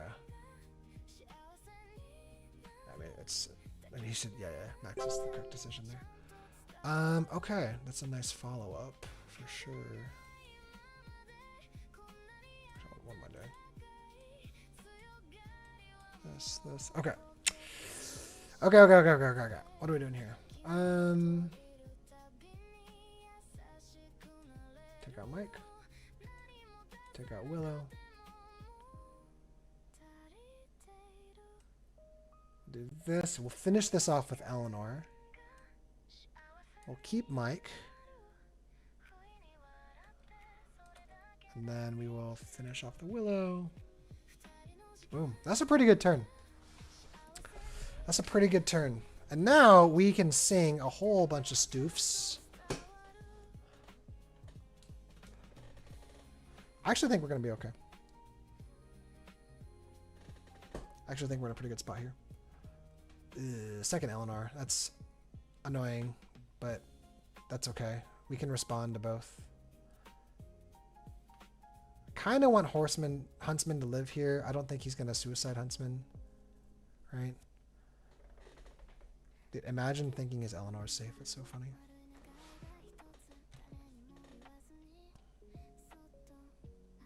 Okay.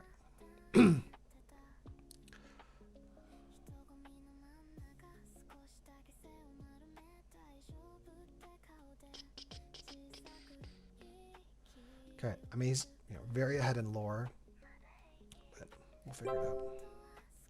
Angel is pretty good. Angel is pretty good.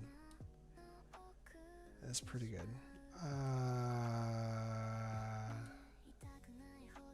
What are we doing here? I don't think Ursula's very relevant here. Okay, so Angel helps for sure.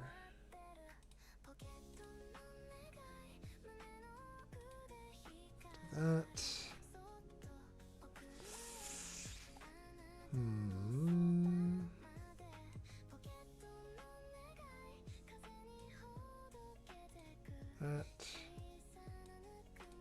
That.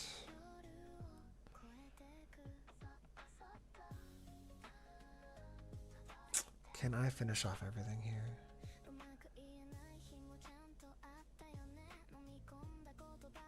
So do one, this. No, I'm off by one. It's annoying. It is annoying.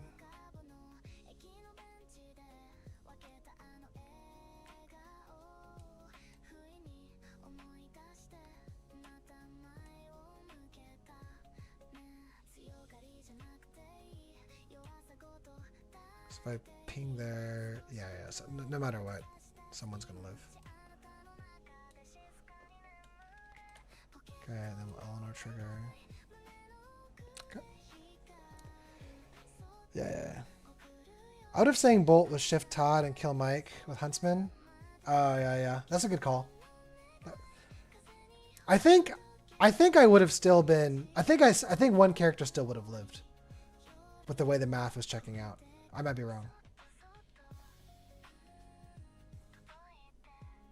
Okay.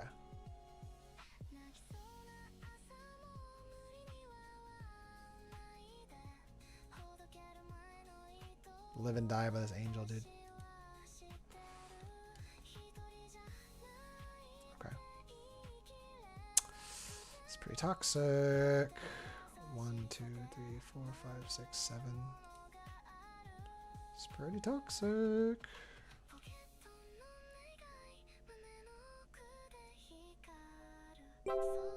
Oh, thank goodness. Okay. So pop. 1, 2, 3, 4, 5. Okay.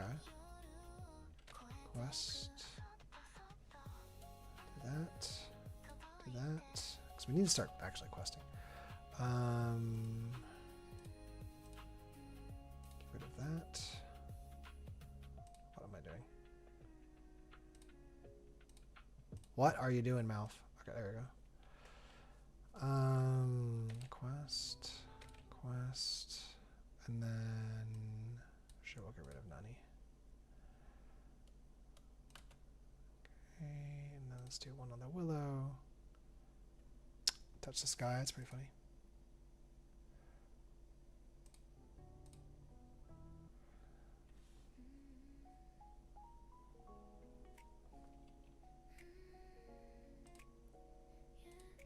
Yeah, okay, cool.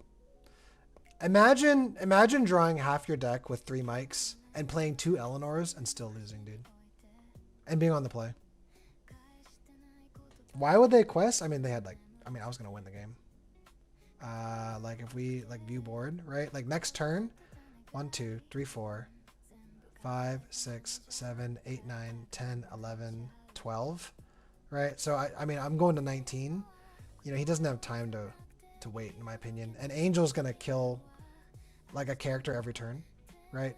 And when I quest, so like next turn if I quested and if he did nothing, right? So he'd be at 15. Angel would have discarded, killed a Pluto. I would have turned sideways. I would have finished off Willow, and now he's stuck with like 1 less character than if he had actually quested out, right? GG's, this deck kind of yeah. Green Steel's a good answer to green yellow for sure.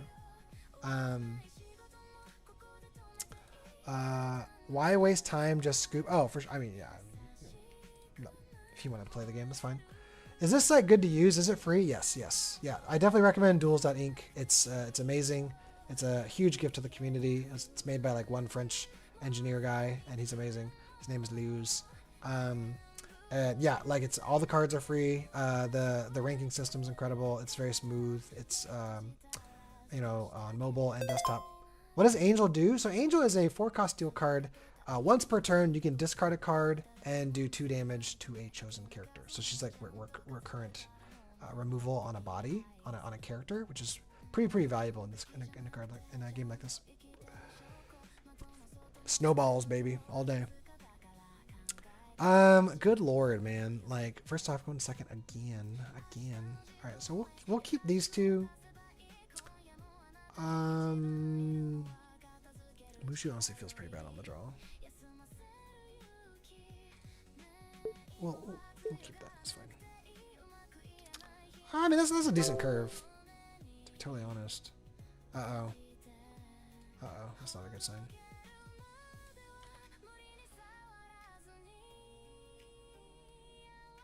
Okay, so circle.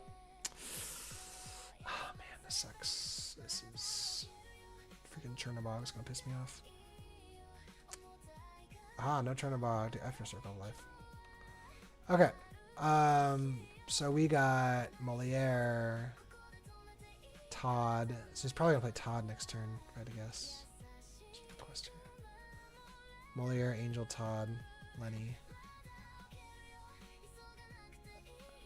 Haha. So he's working towards Moliere, which we're gonna have lots of evasives to be able to like do something about that. I don't think we'll need Huntsman in this game.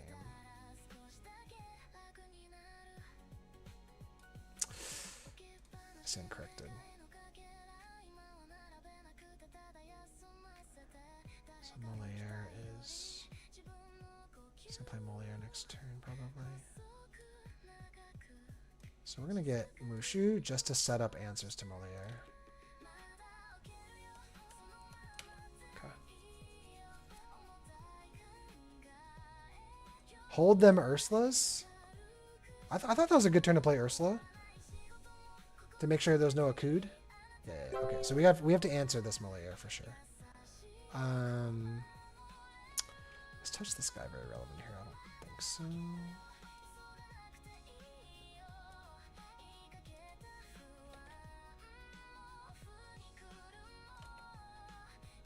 Alright.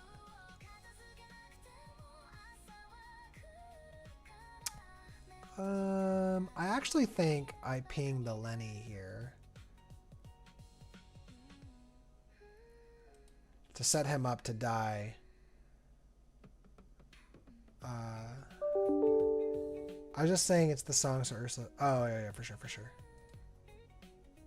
Yeah, Ursula's are very valuable this game. 100%. I agree.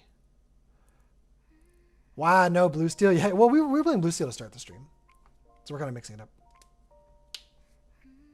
Wow, dude, this guy's like, F your Mushu. Are you serious? Did he just do that? What? Okay. That's definitely a decision. Okay, Angel. Sure. Wow. I love it. I love it. I love it. Do whatever we want. Boop. Okay. Boop. Oh, no, sorry. This. Boop.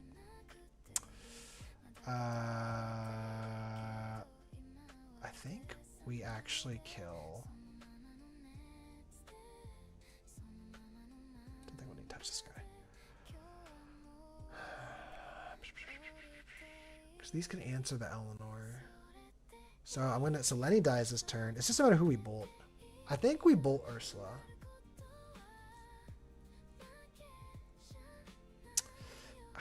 But bolting one of these would protect Eleanor. Yeah, we'll take out Maitland. It's fine. Ooh.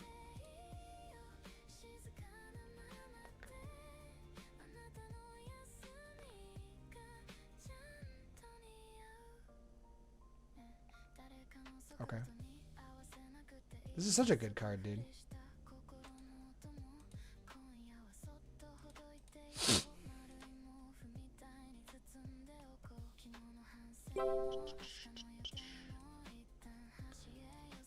Okay.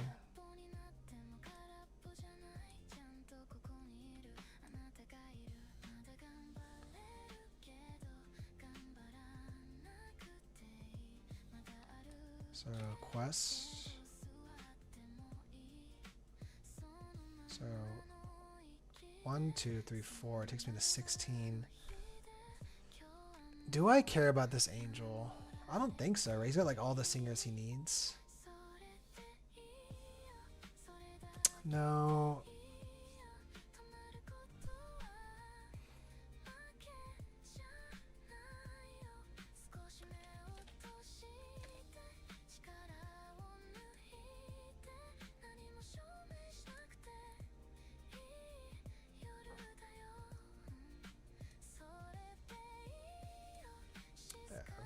This way, if he quests with Moliere, he can't sing, what's it called?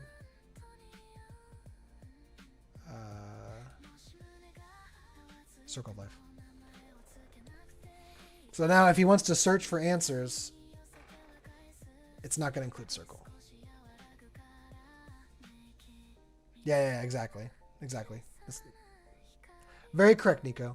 Will Disney's digital Lorcana player kills duels? I mean, probably, right? You know, the funny thing about the, like, I don't know how to feel about the official client announcement, right? Because that'd be amazing, right? I think everyone's been wanting that. But Duels has, like, truly been a perfect experience. Like, it's so smooth, it's so well ran, it's frequently updated, everything's free. This is the most player-centric platform.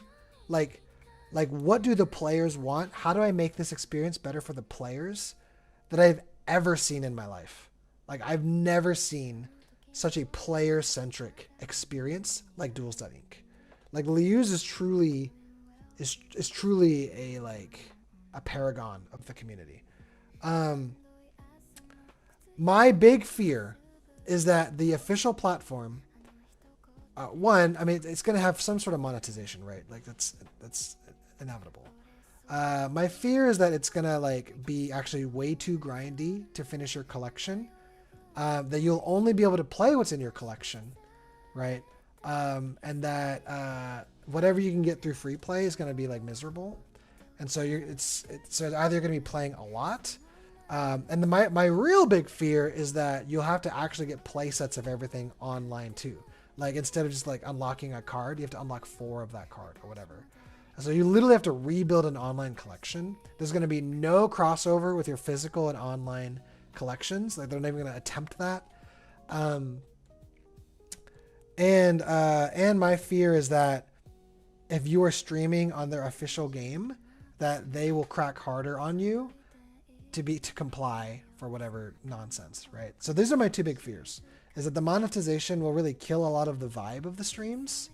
Now the really interesting thing is that once, like, the platform comes out, you're going to see an explosion of streamers probably, right? You're going to see probably all the pro players start streaming. And so it's going to be a really weird space, right? Because we have, like, our community that we've been building up for over 2 to 3 years. So it's going to feel kind of strange to, like, you know, if I'm streaming and, like, what's his name? Zan Syed starts streaming, or RMB starts streaming. Like, if they get a big boost of all the players, right? I wouldn't blame anyone for going and watch them instead. And so, like, but if there's, like, 20 people streaming at the same time, like, is this good? Is this bad? You know, what's this going to do to kind of, like, the culture of Lorcana streaming, right? Is it going to feel more plastic? I don't know. You know, we'll see. It unlocks a lot of interesting questions, right?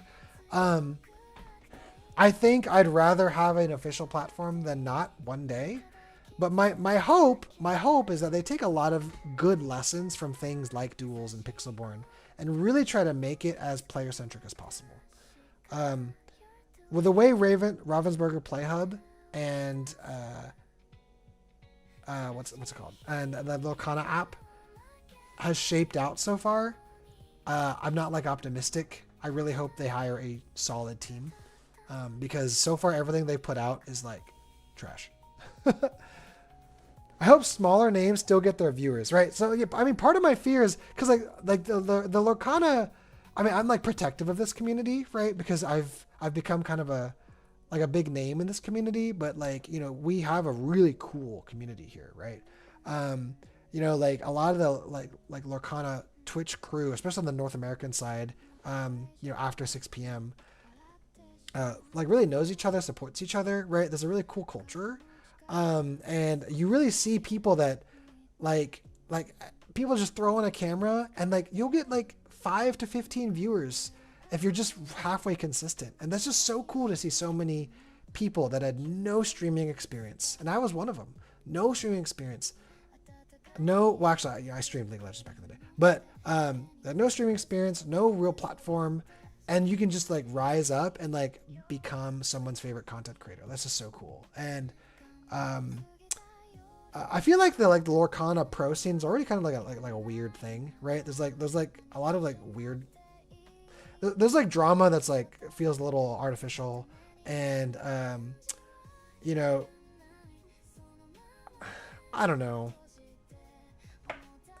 It's just kind of in a strange spot, right? It's kind of like some of the same names over and over again, but like there's not like a lot of like Zan Syed, right? Zan is a like brilliant player and a master deck builder, but a lot of people like there's a lot of people that don't enjoy, you know, cheering for him, right? There's been stories of him being a little standoffish, things like that. Right. And so like, is there really like passion behind some of these players on the grander scale outside of other competitive players? Right. Like, it's kind of like competitive players support competitive players, which is great. You know, like the SS, but like outside of this like sphere, it's kind of like the ICL, right? So like the ICL has been going for 4 seasons now, but it's still like the Twitch views have like not changed, you know? I don't pay attention to the YouTube views much, but the Twitch views have like really like not grown, which is kind of strange to me. Like you would think like look at our stream, like the mouth stream has like steadily grown over, especially the last year. So I just think that's kind of weird that tells me that we're not getting a lot of like actual new faces, new audiences into the space. And is that just because of like competitive TCG in general? Is that because of the way that we present these pro players? And is that the way that the pro players are? Like, do they just not attract a crowd outside of other competitive TCG players? I don't know. These are really interesting questions. But if the space becomes flooded with these people because now they can stream and not be, you know, DMC'd by Ravensburger, I don't know. It's going to be curious, right? It's not like I'm scared of other people like having audiences and stuff like that, right? You know, I'm always more than happy to like raid other people and support other people. And like, you know, I do this for the love of the game, right? Like this isn't my career. I just do it because I like hanging out with y'all, and I like streaming and I like entertaining, right? I feel like, you know, I'm decent at that. But yeah, it's definitely going to change the space, right? Some people play just for the money. Oh, for sure. Yeah, for sure. And like a lot of people treat this as their job, and some people it is their job, right? Like Zan Syed and other really top level players. Like, from my understanding, like this is essentially their job. And, you know, so yeah, of course I don't blame them for playing best decks or, you know, doing what they need to get their money, right? But this isn't my job, right? And so like that's why I can come at it from a different perspective. You know, I'm a physician in real life for people that don't know. Let's see. If they put cards behind a paywall, the official client will suck, to be honest. Yeah. I just hope the online card grind isn't miserable. Like if it's like kind of tough, sure. But if it feels pretty bad, I don't know. Maybe I just stick with duels. If they put the cards behind, Dragon Ball Fusion World has a really good online client. The cards are all behind a paywall. No QR codes like Pokemon. I really hope they do QR codes or incorporate that somehow. That'd be nice. Like the last card in every pack is like a QR code, and it's like, you know, all the cards in that pack just like go online. Like that'd be sick. Pope, what are we talking about? We're talking about the official client coming out. I think definitely the big names will come out more because they won't be soft blacklisted if they end up playing. Yeah, for sure. Yeah, like JDZ can play. Yeah, and like, man, that'd be awesome, right? Like I love watching JDZ. Good point. Software teams they've had are awful. Yeah, they've had a pretty bad track record of software teams, to be fair. Digital content would be a good thing for the game unless they really screw it up. Yeah. I mean, like it's hard to think that it's not just gonna be a net W. So as I said, like I want them to do it. I look forward to that. But with Ravensburger's track record and the general like culture of Lorcana Twitch right now, I can't help but feel a little apprehensive. That's kind of my perspective. Let's see. You and Brian are both super late streamers. I think he's there. I think it will be more competition for viewers, but I think also a massive increase in viewers. That's the thing though. I actually don't know if there will be a big influx of viewers, right? Because so far we have not seen that across all the booms. And in fact, I would argue that my stream is one of the most steady influx of new viewers, because my stream has so far been one of the few ways that we have translated like YouTube viewers, which is where the most of Lorcana viewers are, which is actually not a lot, right? Like if you look at most YouTube content on Lorcana, you guys are getting a window into like Lorcana content creator think. If you look at the YouTube counts on most Lorcana videos, it like floats between like 500 and like 2,000 to 3,000, like 3,000 on the top end, right? Like if you're looking at like Lorcana Villain or whatever. But it really like doesn't stretch out past that. There's a few videos that get like 4,000 or 5,000, right? Maybe like some like really big deck set list videos from like Maelstrom or something. But like these don't translate to Twitch, right? They have not translated to Twitch viewers. And again, like look at DLC streams, look at YouTube, like, so far, like DLC streams, CCQ streams, ICL streams, the views have almost been the same. They've almost been the same for like 2.5 years. And in fact, like they've actually been lower than what Set 4 viewers were, which is really, really weird as far as DLC goes. And so, so I think like the foundational core of like competitive Lorcana players has stuck around, is very consistent. And the people that love to feast on Lorcana content has stayed consistent. But like with the boom of like Fabled and like the Poke Bros and a lot of like people that got into the game for investing, like we've not seen that same translation. To me, like correct me if I'm wrong, please, like anyone in the chats, but I have not seen that in my video view counts and my stream view counts. What I have seen is that the YouTube videos that I've like pumped out and created have generated like subscriber count.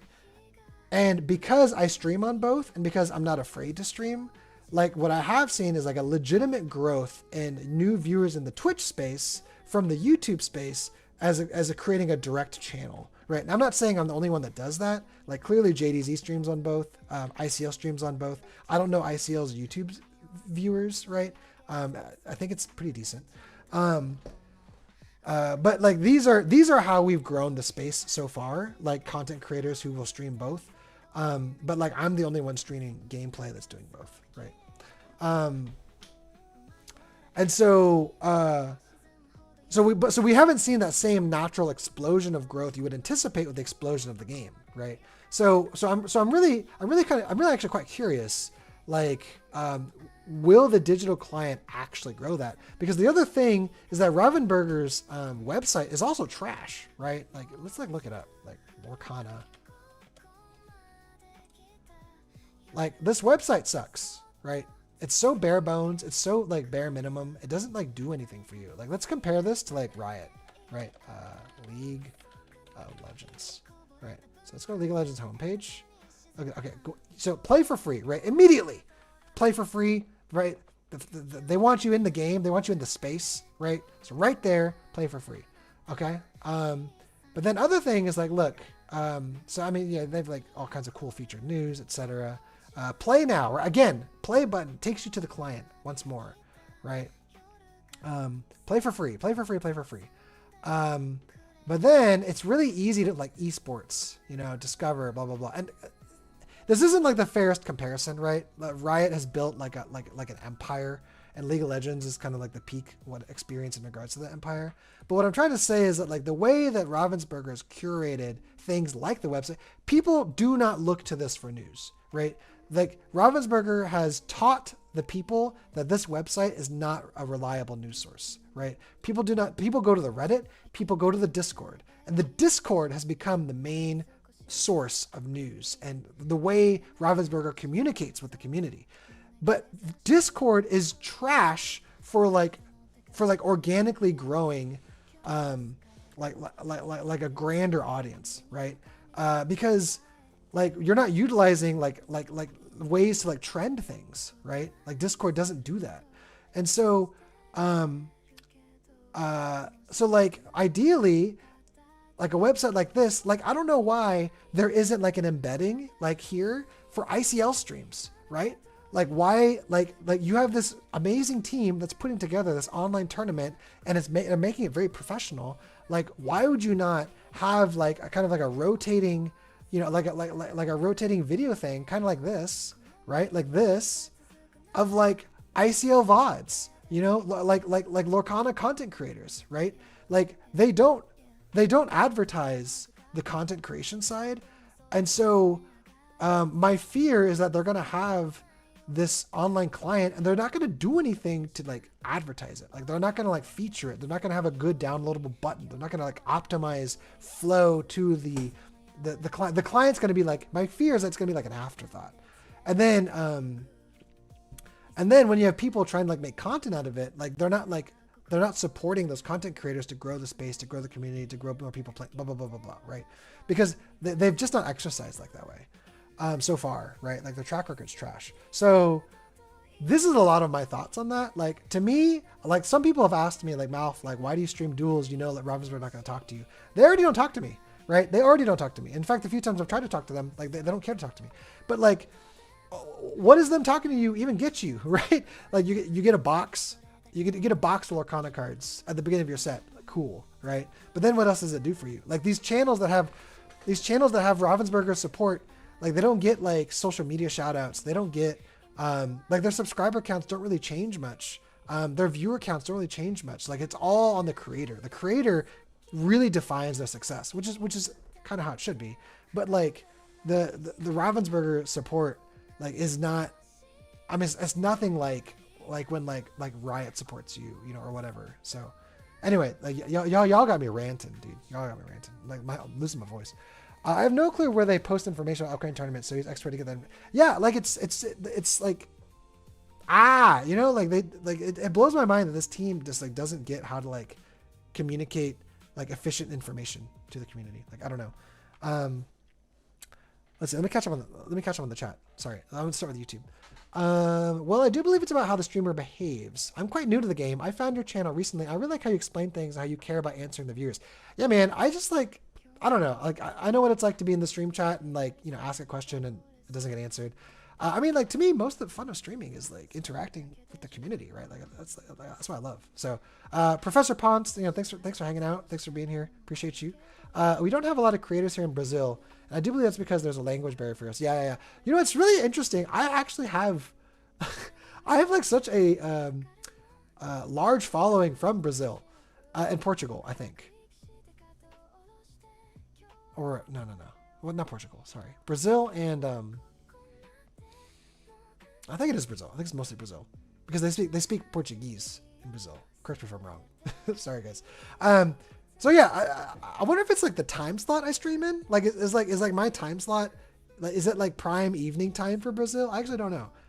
But you know, I love my Brazilian brothers and sisters. I appreciate you guys hanging out and watching. I wish I knew more Spanish or Portuguese for you guys, but I don't. Let's see. Twitch chat. Rating and trying to build community is how it grows, yeah, for sure. Let's say. Oh, sorry. So Brian said, all right. Man, I gotta catch up. Sorry, guys. Last night, someone was streaming duels and they had like 70 people because they had a 7,000-8,000 follower base, but like they only watch him. Oh, that's sick. Who was that?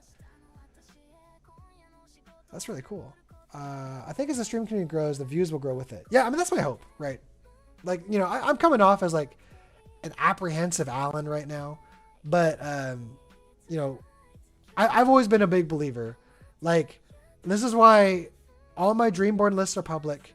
This is why I don't put any of my content behind paywalls, right? Like, to me, like, putting more out there so that someone can maybe take it, improve it, make it their own, whatever, right? Like this elevates the community, right? Like people have asked me like, hey, Malf, what's your stream setup? I remember asking when I was trying to get into the stream game originally, I would ask people about their setup and people wouldn't tell me, right? Either they like scrolled past my question in chat or whatever. But they don't, no one went out of their way to respond to my question to tell me like, oh yeah, you download this and this, whatever, you buy this, and this, like that. It was actually, I had to figure all that out by myself. And I don't know if that was them being protective of the space or they just like literally did not see my comment multiple times. Like it is what it is, right? I'm not like trying to like throw anyone under the bus. But like, I've actually gone out and I've made a YouTube video literally on how to like set up a stream setup, mostly for like Pixelborn Plus or Pixelborn Connect, right? And I've like gone out of my way to like be like, hey, like people that want to stream, like I want to help you, because it's fun, it's cool. And if you stream, right, like, that's more people in the space, that's great, right? Yeah, we do speak Portuguese. And yes, for me, your stream starts right after work. So, okay. So it must be like a timing. That's so funny. So anyway, welcome, welcome Brazilians. You're love to have you here. So yeah, I think what'll end up happening, this is from Brian. I think what'll end up happening is that the Twitch spaces will essentially be parallel. People that watch their favorite creator will continue to watch a specific creator. So I think people that watch Malf or even me will continue to do that. And if new creators start playing, they'll probably bring over their existing viewer bases. Oh yeah, that's a good point. Going to have a huge transfer rate to other streamers unless people are very active at rating. Yeah. I'll tell you why, Malf, because Ravensburg doesn't have their hands in those pockets that make it.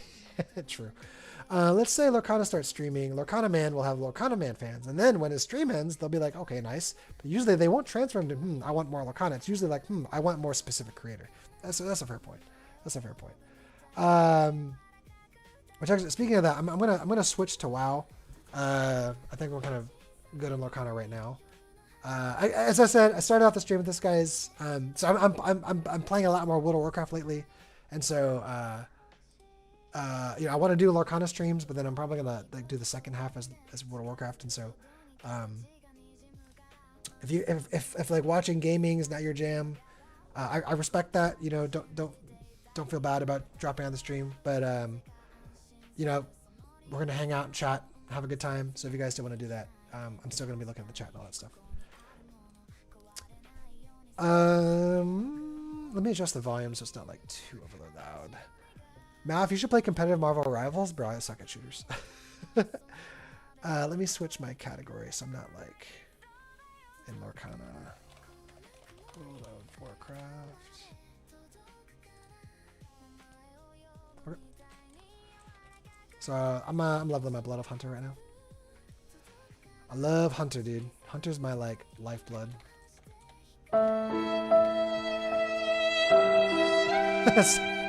Sorry, Pope. We'll play more tomorrow. All right.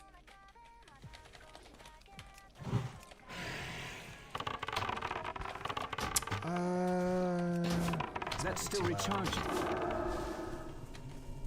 Oh my gosh, the parry.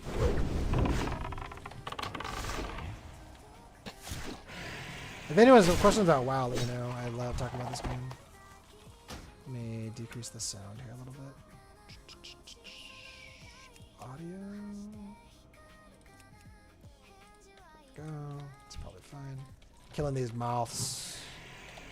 Need some of that moth booty.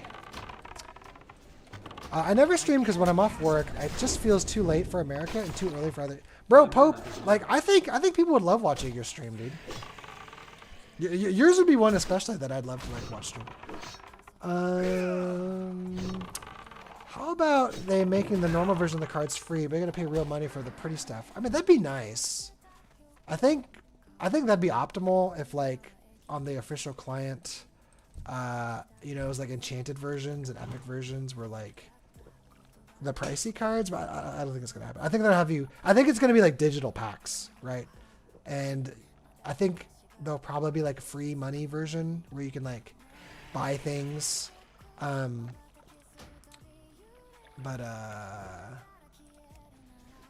effects.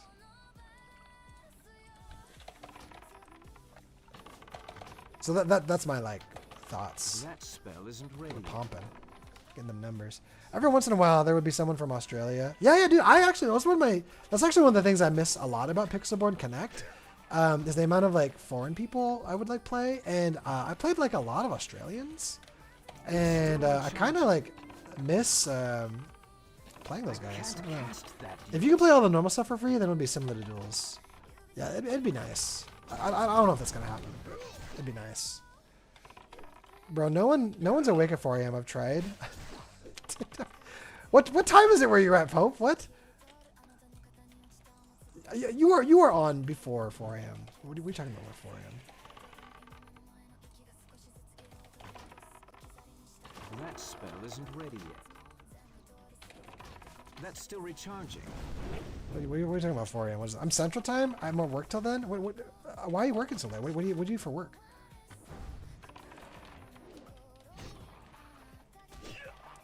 We got a bug problem. All these mouths. Okay.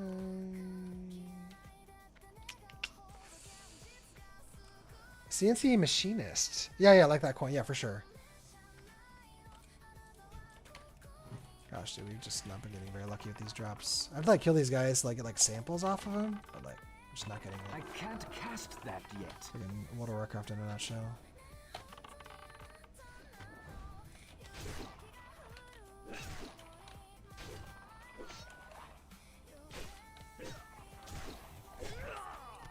Got one.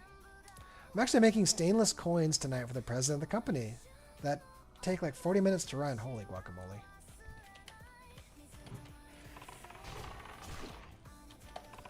So hunters in World of Warcraft have like pets. And we will one of the main pet that I'll be getting for my like end game play, right, is gonna be this wolf that's actually like right around here. He's like level 65, so in order to tame a pet, you have to be the same level or higher. So, but wolves are pretty good because they boost your damage with a howl, and they kind of just have a good baseline like offensive stats. Oh, and crits! Oh my gosh, the double parry. So the other thing about hunters is that, so our main form of damage obviously is like ranged things, like bows and arrows and guns.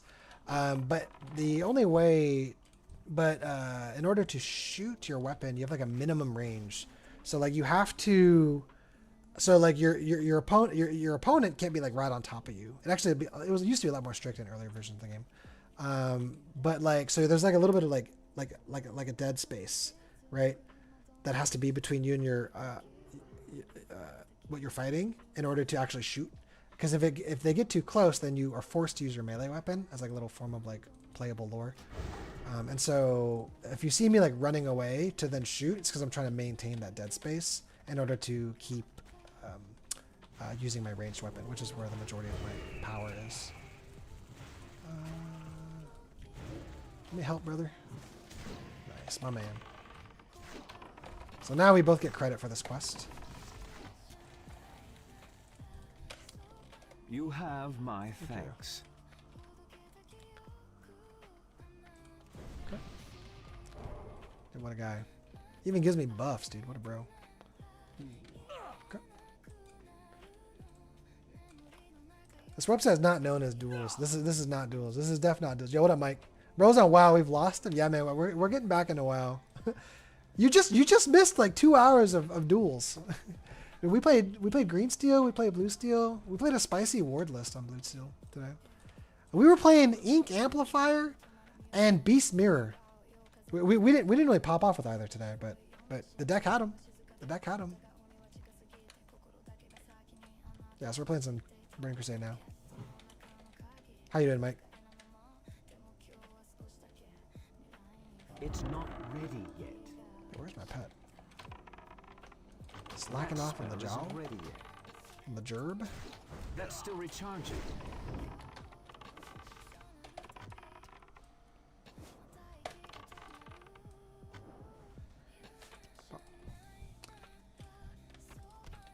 Okay, one more.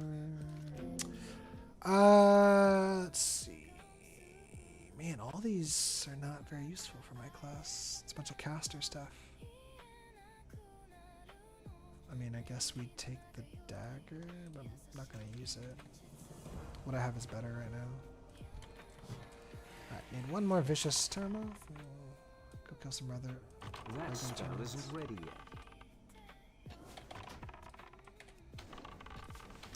So in this version of World of Warcraft, the max level is 70, right? So we are 63 right now.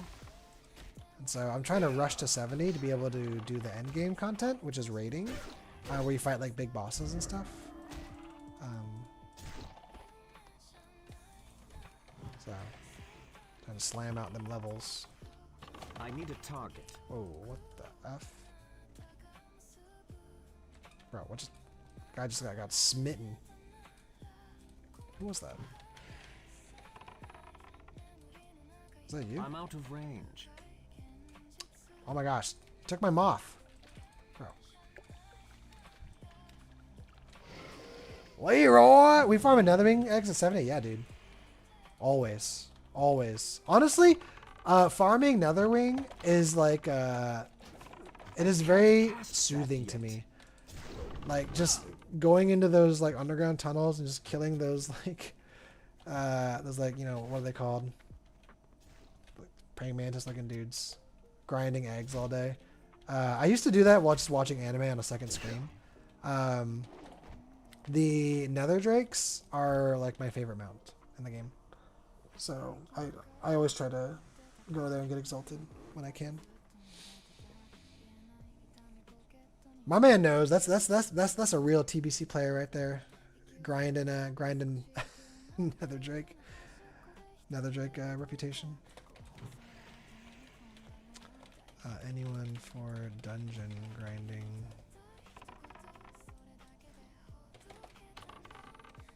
See if anyone's willing to help a brother out.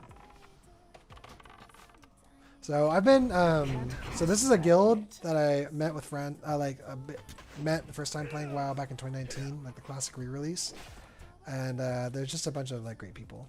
So really kind of like an online family of sorts. So my sister plays in this guild too. So she just gave birth to a baby like literally 2 days ago. So it's her third kid. So she's not playing tonight, but she's actually quite active and is actually one of the leaders, guild officers in the guild.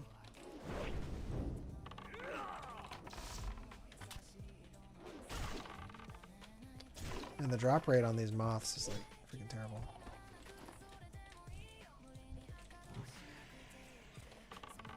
At least getting some decent rusted XP. I can't use that item yet. That spell isn't ready yet. So that ability that I just did is called Feign Death, where essentially it's like pretending I'm, you know, it's like rolling over, pretending I'm dead. But it drops all threat onto me. So so one term in World of Warcraft is called aggro, which is funny, like because like when I went into Lorcana, people were using the term aggro, and I'm like, what are you talking about? And because in World of Warcraft, aggro means like threat on you. So like hey, I have aggro. That means like a mob, right? Like a creature is attacking me, because it means I have aggression. Like they are like aggressing on me. So the terminology means like I have aggro, right? So I was like so confused when like Lorcana, they're like, yeah, I play aggro. Like what are you talking about? What does that mean? Why is questing like the least violent thing in Lorcana? Why is that called aggro? Like I now understand, but it was like a funny little like cultural split moment. Slap happy developer almost got a divorce of this game. Dude, that's how you know it's good. How you doing, Slap? Good to see you, man.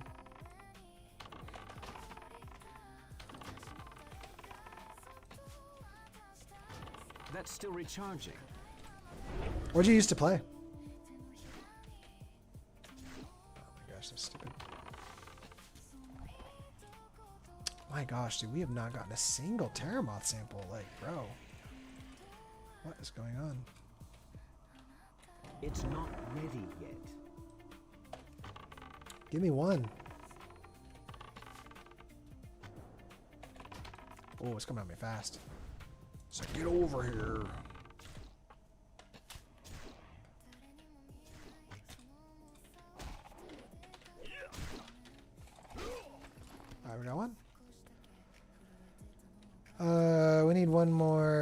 from these vicious boys. Back in the day, I made a rogue and Shadow Priest and everything. Yeah. So like in Wrath of Lich King Classic, right? Like the re-release that came out a few years ago. I basically got everything but I think Warrior to max level, and I competitively rated on like 5 characters. My main's always been Hunter, specifically Survival Hunter on Burning Crusade and Wrath. Hey, there we go. We're done with that one anyway. And then, so yeah, I usually have like a main tune and like 2 or 3 main alts. I really want a Protection Paladin for Burning Crusade. They're just so fun in Crusade. And then we'll probably feel compelled to make a mage just because mages are just such good farmers. That's still recharging. Okay. Nice. My account says 40 plus level 80s or whatever they would be now. Oh, sick. Across 3 servers. Hey, that's it. That's it.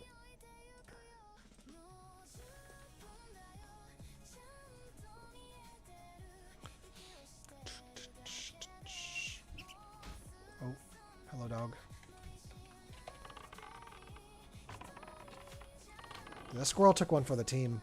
They gave me a heads up about him. Definitely Altaholic. Okay, yeah. I became one in Wrath. It's a little. I don't have the same time that I used to have. To like jump right into being an Altaholic right now. But Wrath Lich King, it just felt like That spell isn't like it was so alt friendly. Like leveling and alt just felt so good. And like Wrath, it really felt like a lot of the game was like felt complete in the leveling experience. Burning Crusade is my favorite like version of World of Warcraft overall, right? Like so like this version is like my favorite version. That's still recharging. But like Wrath was like my favorite leveling experience. Like for sure, 100%. So it's not even close. Yeah, like Wrath, they really nailed that like experience.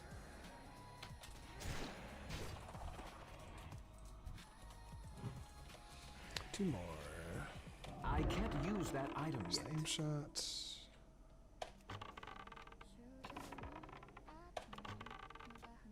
I can't cast that yet. I became an alcoholic in Burning Crusade. Yeah, I mean Burning Crusade like, you know, began those structures to like be able to actually like build like wealth across your characters. You know, like daily quests and like how the economy worked and stuff. So I think it became like more reasonable to be able to like set up like, you know, a bunch of alts reasonably and stuff. And like the leveling curve in Burning Crusade was just like way more reasonable too. Like, you know, like classic WoW, like vanilla WoW will always be like one of the goats of gaming, right? But like, you know, the leveling was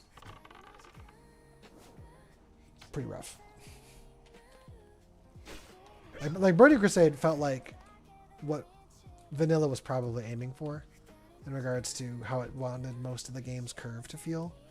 And then I think like Wrath sort of perfected the pace. That's kind of my thoughts.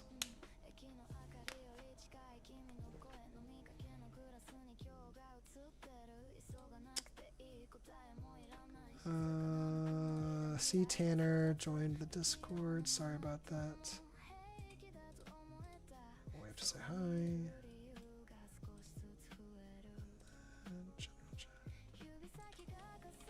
That spell isn't ready yet.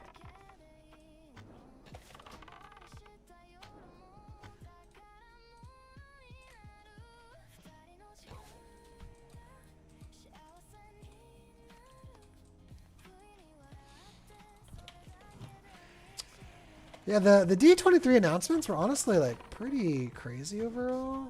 I was actually surprised how much they announced. We would raid 3 days a week and farm the rest for mats. I got to a point where I was limiting time out and date. Yeah. Like, my marriage was at a really cool, unique time. It was in a really cool, unique spot where, like, my wife really just loved like burning through a lot of books she was passionate about. So she was actually pretty content to just like read on the couch behind me, and like I would just grind out WoW. And so we were kind of like just like, you know, in this shared space, like happy. And I really got to, with the classic re-releases, I really got to experience the full-fledged degenerate raider, you know, like sweaty gamer WoW player experience that second go around, like back in like 2021. So I was like, you know, I had like 2 or 3 characters with maxed out gear, and I was like raiding. I was doing like GDKPs. I was doing like mercenary money raids on the side. You know, I was like raiding as much as 2 to 4 times a week. And especially in Wrath. In Wrath, I was like, dude, I was doing maybe, there was one week where I did a GDKP like every night. And essentially with the birth of our first daughter and kind of like, you know, some of the things, basically like me and my wife had some talks about, you know, was really starting to feel like, hey, you know, like I'm not feeling as prioritized and things like that. And that's never easy to hear, right? So I was like, okay, well, so when Cata came around, I took Cataclysm a lot more casually, and you know, I only played like really like half of Cataclysm Classic. And then, you know, when Mists of Pandaria came around, which is like right now, you know, I was like, you know, like I made the formal jump to Lorcana because Lorcana was easier to play and experience, but still be very flexible with my time to be able to like, you know, spend with my wife and kids. Where it's like, it's hard to do that with World of Warcraft, to a degree, right? And so currently right now, the way I'm doing WoW is that WoW is going to be sharing Lorcana time, right? And so I'm trying to keep the time with my wife like mostly the same. Same here, man. Same talk. ICC, yeah. ICC was, oh, dude, like Wrath of Lich King Classic. ICC was like it was the perfect raid. It was like truly so fun to GDKP. Like I met so many cool people playing GDKPs and ICC, and it was just like fun to just go in and just blast, dude. Like the culture around ICC raiding was just like a blast, it was just a fun raid. The fights were just so enjoyable. Find and convince Emperor. So I saw them walking that way earlier. So he might be resetting over here. Raiding multiple days a week is a single man's game. Yeah, exactly. So I recognize it's kind of like a weird, like, this is why another reason I didn't hop back into WoW like last year and stuff. But like, you know, my girls are starting to like slowly get into school and stuff, and so it's like opening up some opportunities to get back into WoW. So I was like, I know how hard I want to go in the game, and I know how hard I do go in the game, tend to go in the game, and I intentionally did not hop back unless I had some sort of space to do that halfway well, right? And so,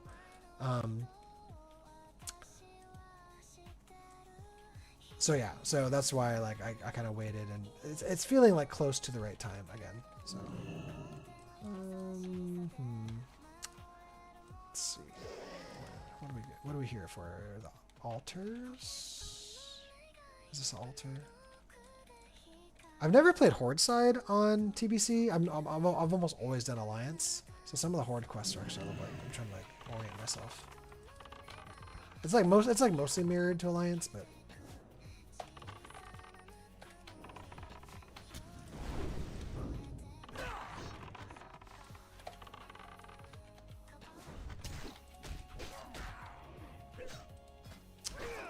let's see what dungeons should I do.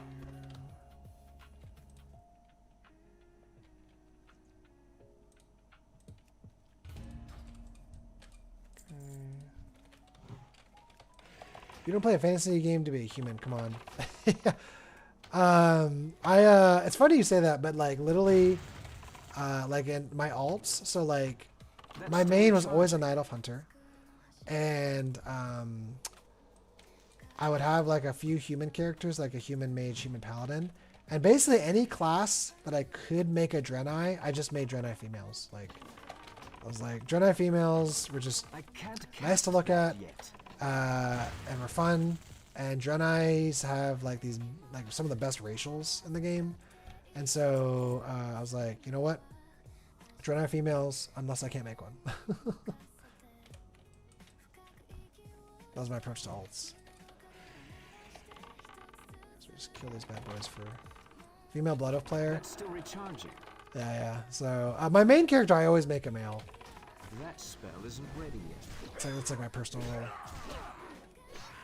Because it's like a soft self-insert, right? It's locked. Bro. Ah, no. Get off me. I can't cast that yet.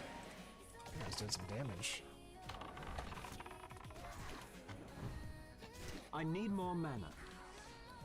I ain't got no manners. My mama didn't teach me no manners.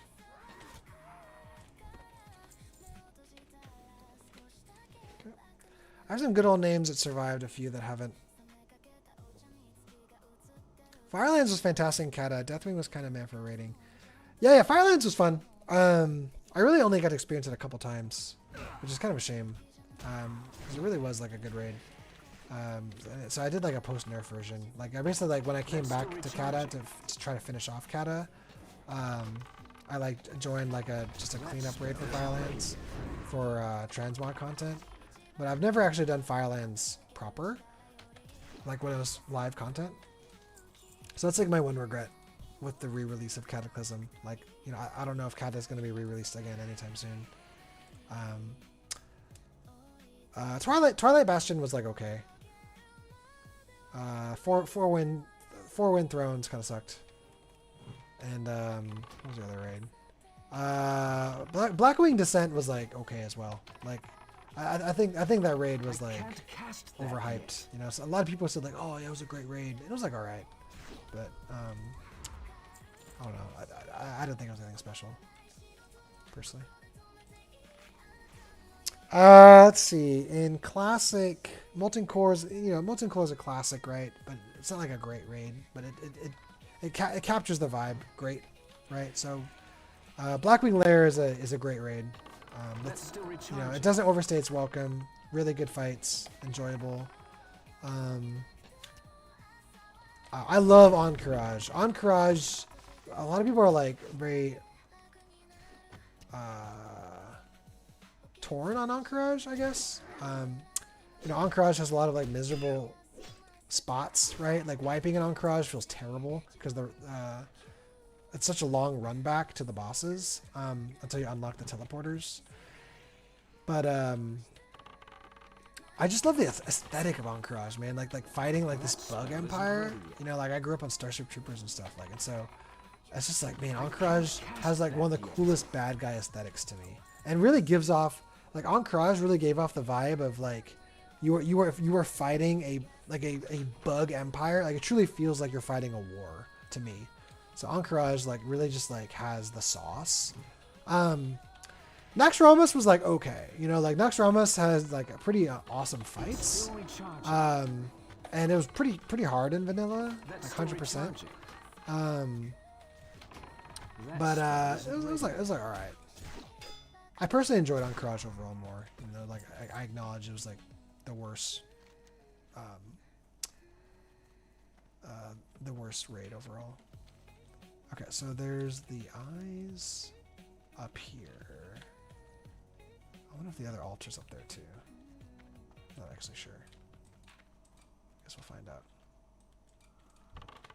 Oh. Glad I didn't pull that other one. Ah, this guy's a named one. Okay. So rapid fire.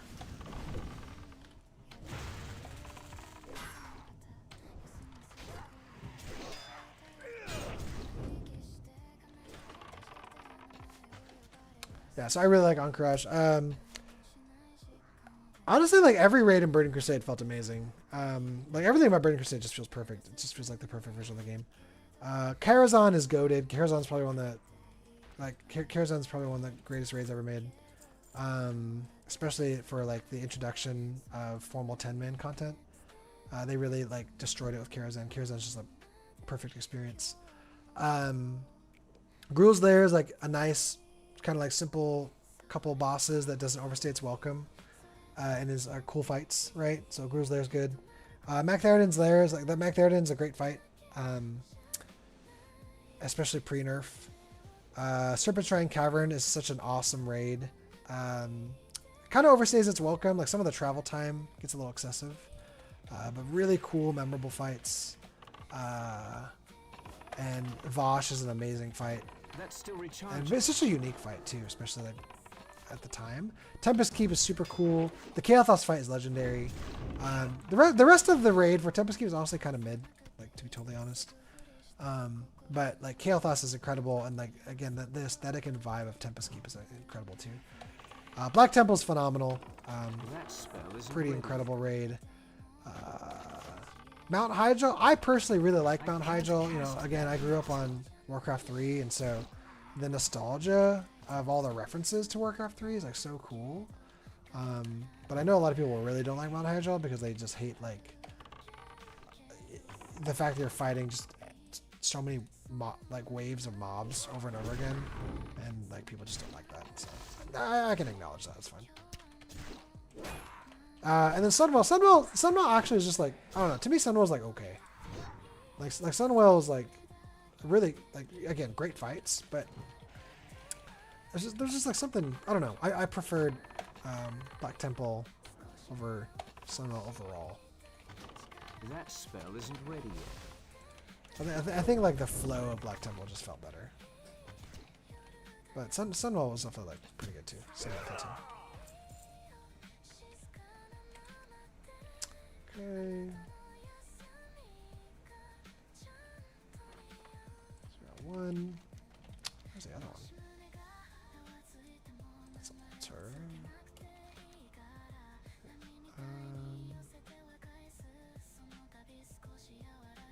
Oh, the other eye's over there. That's right. Okay.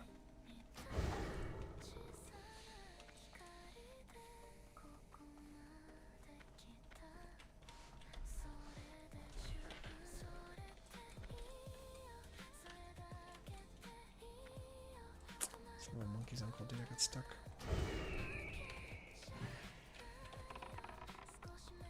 I can't use that item yet.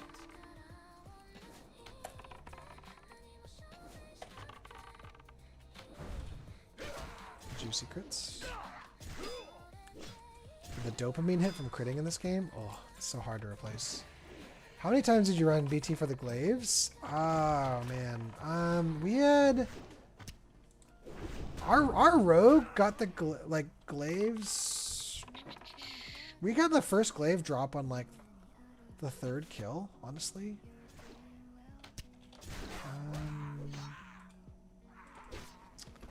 How many runs was it?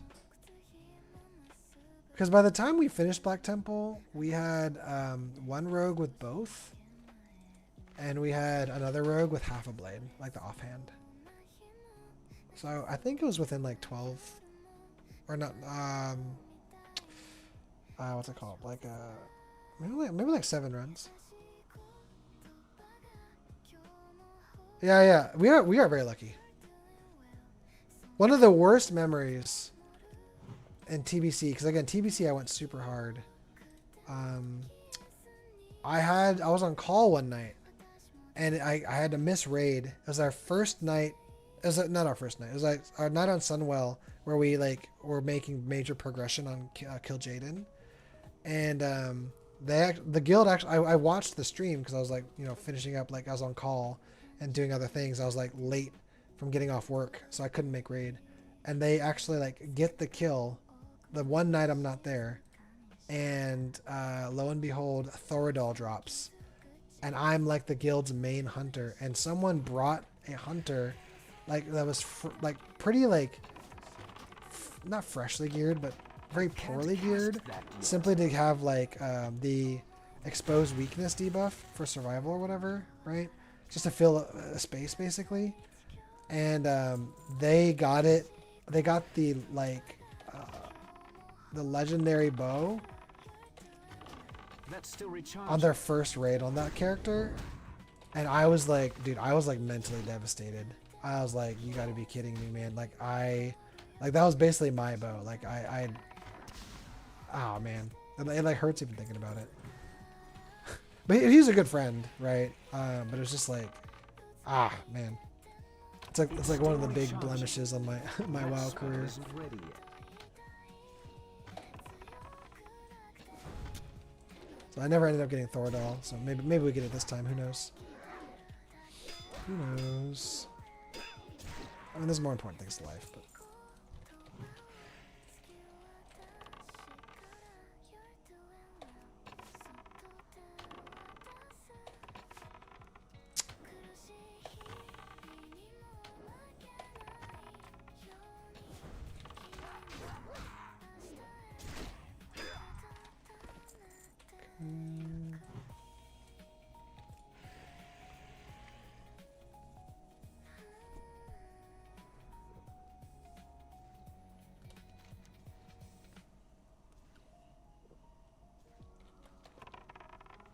I need to get closer. Not ready yet.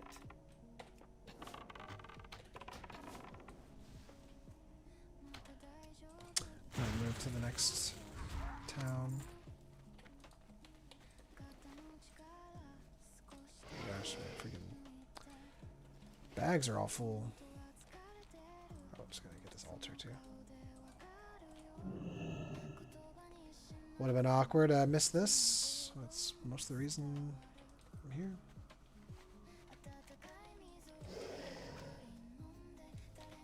Alright, let's see if we can find this guy patrolling on the road.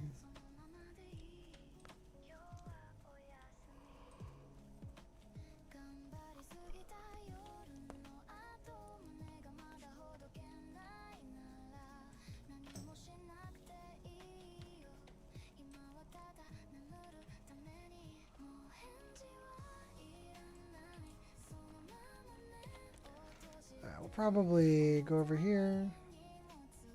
Or wait, no, sorry, hold on. Oh, the other eye is over here.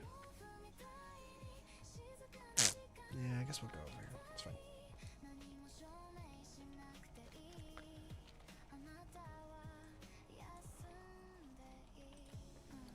Bags are full, but that's what it is.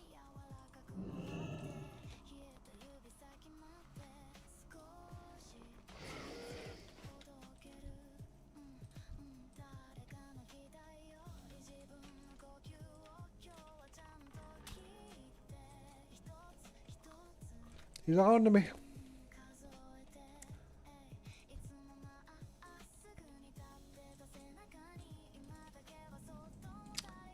That's still recharging.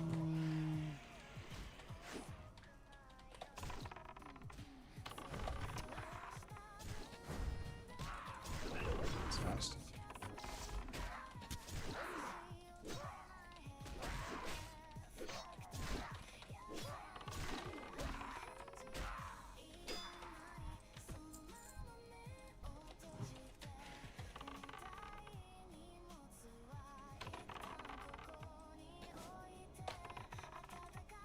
I can't cast that yet.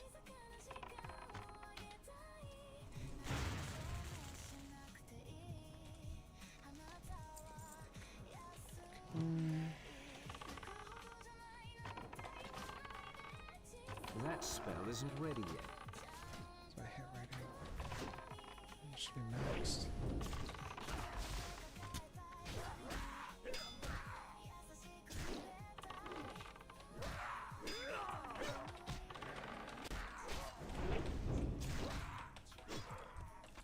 Okay.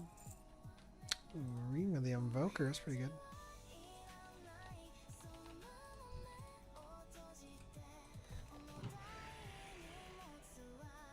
So it's up there.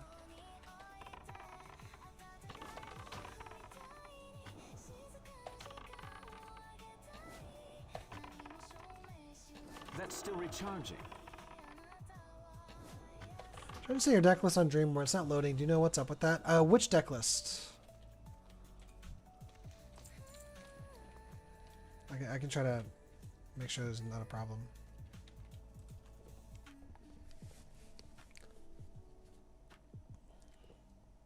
Or just my Dreamborn in general?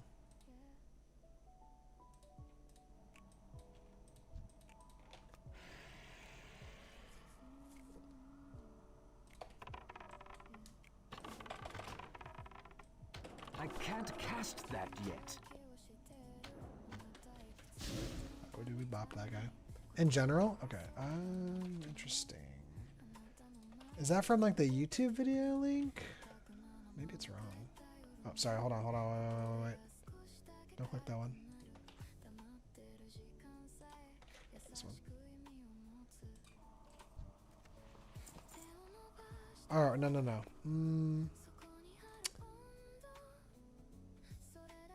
So if I do Malfron. Okay. Try. Remove. Try that. There we go. That ability isn't ready yet. That's still recharging. That spell isn't ready yet.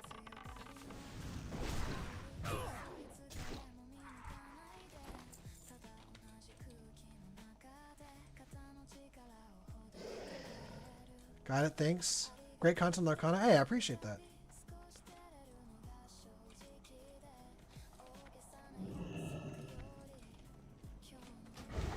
Thanks for watching it. I appreciate it. I always appreciate also like what people like about my content, so I know what to do more of, right? So yeah, so if you guys like my content, like please share feedback in the chats and stuff. Be like, let me know like what you do like and what you do enjoy. That helps me know how to spend my time to make things better.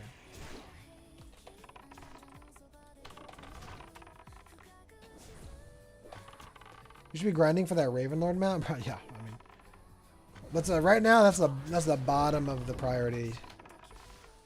Right now, I'm just trying to get to 70, and then I gotta like start working on my pre-raid like items, and then my attunements, dude. So many attunements. I gotta attune to Karazhan. I gotta attune to SSC.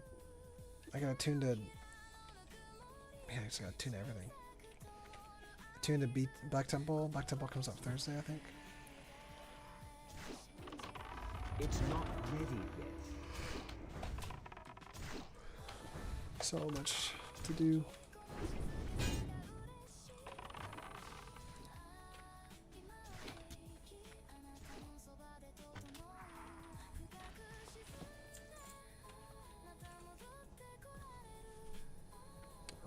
Sometimes YouTube stuff is too long for them and you just want something quick, but yours is long, but it's for a good reason because you pack it with information. Yeah, I appreciate that. I really try to make sure whenever I do put out like a deck video that it's like all it's high yield, like, because if I'm going to ask for your guys' time, I want it to be like useful. I'm out of range. Not yeah, for sure. Yeah. And then that's, I try to, yeah, and that's, I try to make it like useful. So I appreciate you letting me know that. That's actually like coming off that way. And then of course, like all my stream VODs, right? Like YouTube saves all my streams, which is nice. And so people, if they ever want to like watch the gameplay again or just kind of enjoy the experience of the stream, you can always like watch the VODs, which is kind of nice.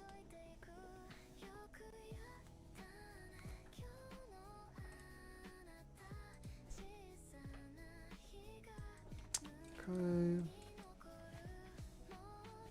So now we'll go back down. Just gonna just farm these guys for their feathers, I guess.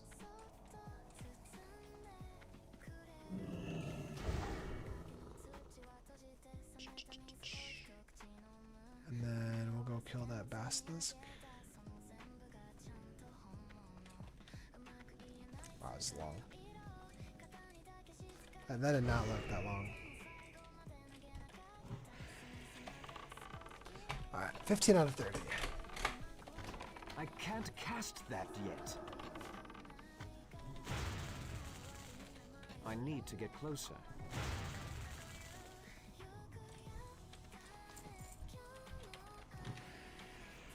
It's still recharging. What side are you going to join in chat? I chose Aldor. Like Aldor has more of the primary stat. I maybe should have done Scryer. I couldn't remember what I did last time. I may have done Scryer. So I think I wanted to try something different. So I did Aldor this time.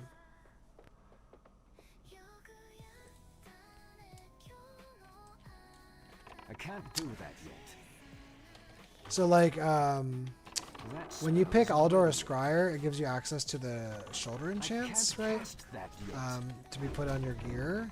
And they all have like a secondary stat and like a primary stat. So like the primary stat would be like attack power or spell damage. And then the secondary stat would be like critical strike or something, right?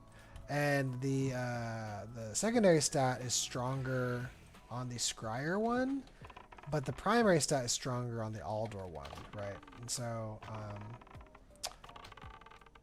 in the long run, I think the Aldor ones are probably better. That spell isn't ready yet. So we'll see. I've already committed. It's a pretty small optimization, really, in the long run. It's too far away.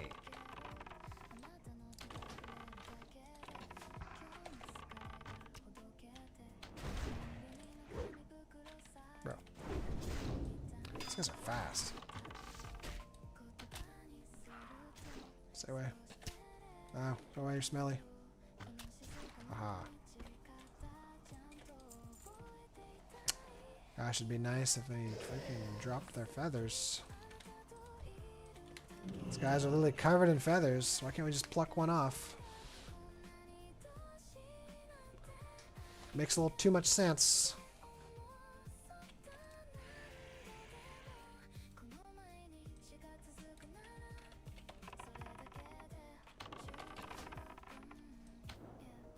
So I heard in the Lorcana space, That's still I got a sneak recharging. peek from what my local game store owner is gonna like, what he got in his email. But they're updating like relationships with the card game stores, and like putting certain expectations and parameters on whether you get set champs kits or whatever else. So it's kind of like an interesting change. Like they now like rank scores on like welcome status, standard, and legendary. And like standard, basically you just need to like host like a weekly Lorcana session like 10 times or so, and then you get access to like set champs kits and stuff. So I think what I most can't stores cast that probably yet. fulfill right now. But then there's like legendary where you get like extra prizing and other things. So kind of like a soft CCQ setup sort of situation. So looks like they're trying to like smooth out that process. And it sounds like Lorcana content distribution will be prioritized also depending on this process. That's still recharging. Kylo. Kylo, come on. Wanna say hi? It's my puppy. It's one of my puppies. It's Kylo. Say hi, Kylo. Say hi, Kylo. Yeah. I'm a good puppy. You a good boy? Yeah. Just. I'm tired. Did you come down for a snack? Yeah. Good boy.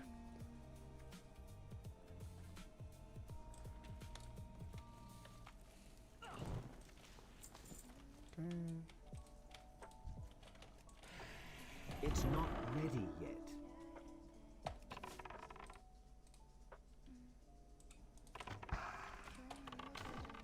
I can't cast that yet. I'm out of range.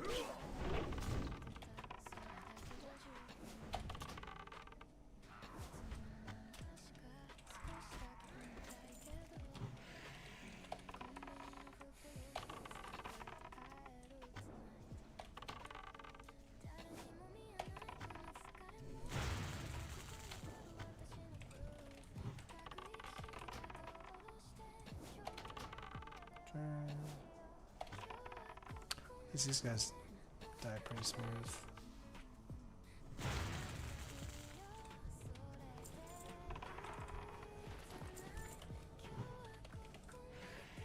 Did you ever take part in some epic AV 40 battles? Or... Oh yeah, oh yeah. I mean, I was a pretty big PvPer my first few rounds, and That spell is I love Altark Valley specifically for the epic back and forths, and so many epic AVs. And when I hit 70, I plan to do some like Altark Valley and stuff. So you guys get to see some PvP down the road. I've always enjoyed PvP in Burning Crusade.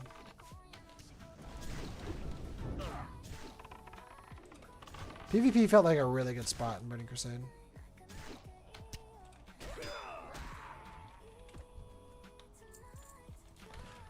I feel like there is a hole in the Lorcana space that I see tons of Magic the Gathering content creators that make decks and run you through a few highlight games. They play an arena. I think that'd be super. Yeah, I mean that's kind of what the stream is, right? Like kind of just playing and talking through. Like the stream highlight videos that I've done. It's like a really soft version of that, I guess. But yeah, I think having like a more proper, like stronger highlight of gameplay and the deck, and using this like using like the streamed game to really showcase the deck, I think would, you know, I've thought about that for my deck profiles. It is a lot more work to set that up. That's still recharging. So, and I'd want to do it in a way that feels like really good and relevant too. I can't cast that And yet. so, I don't know. I'd have to give that more thought. Kind of like, how would I do that well? Do you have like an example video, Christian, of like a video that does that well on Magic the Gathering side? I can't use that item yet. That's still recharging. So I have an example. That spell isn't ready yet.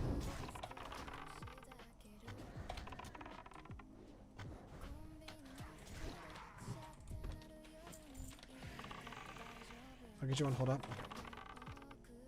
I can't cast that yet. That's still recharging.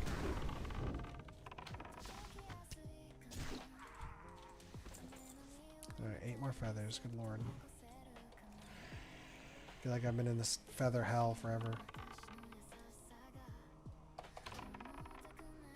That spell isn't ready yet. I need more mana.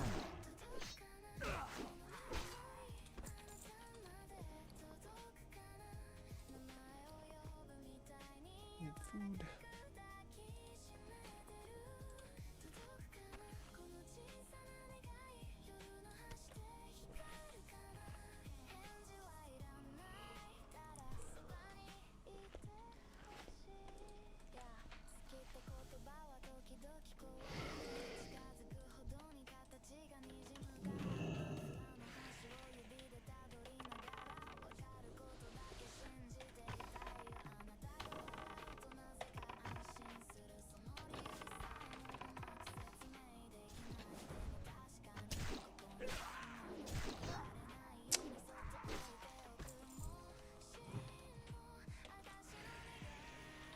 It's still recharging. That's still recharging.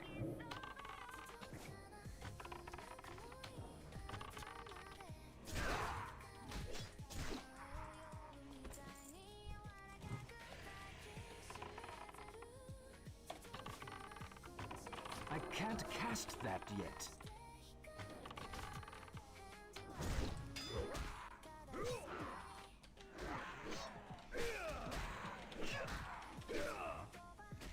Epic sword combat. Jump. Confuse him.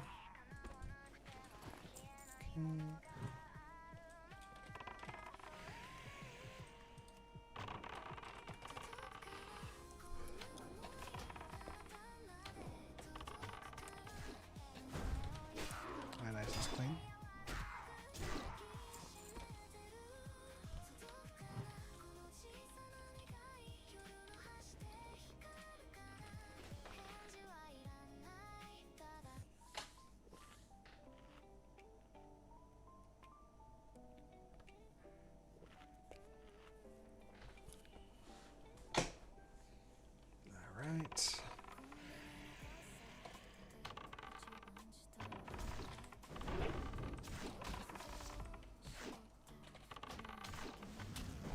That spell isn't ready yet.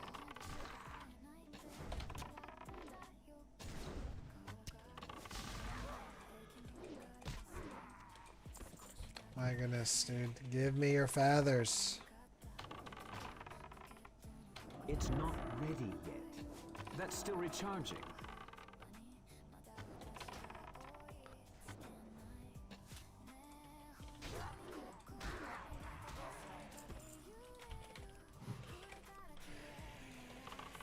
Okay, 6 more.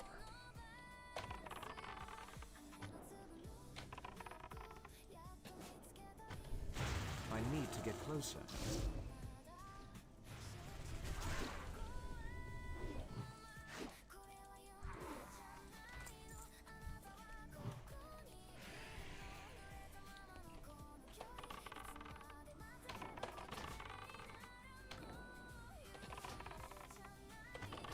That spell isn't ready yet. Oh, wow. Oh, I'm tired.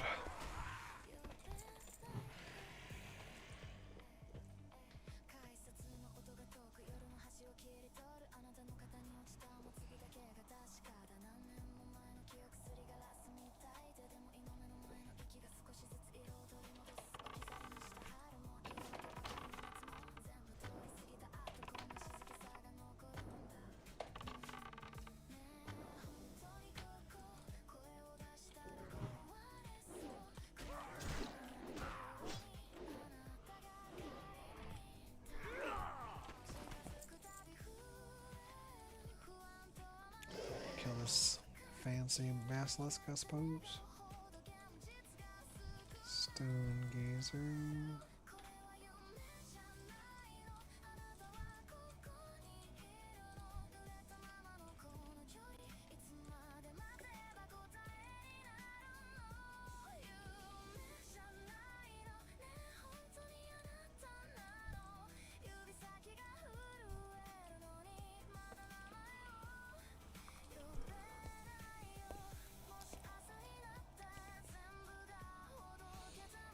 Alright.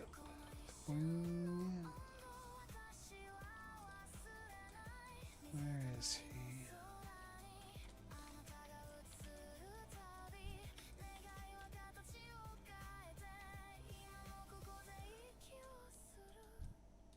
Oh, there he is. 20,000. Here, a little space.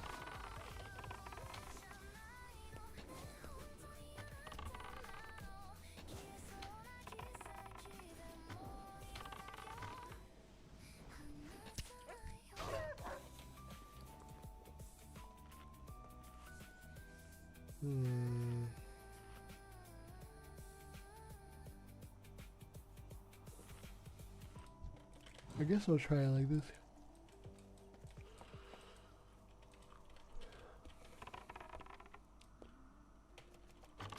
See if this is miserable or not. I can't cast that yet. I can't use that item yet.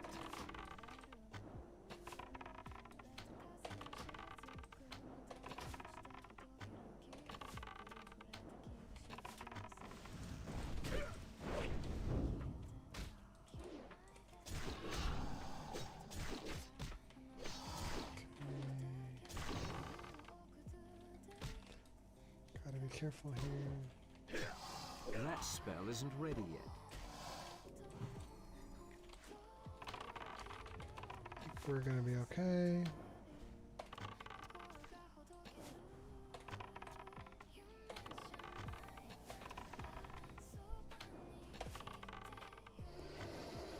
You gotta be kidding me.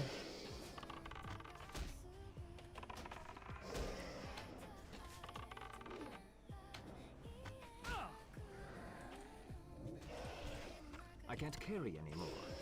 Inventory is full. Bro, what?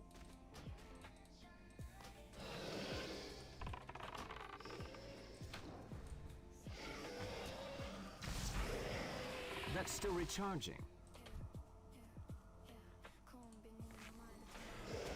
Oh my gosh.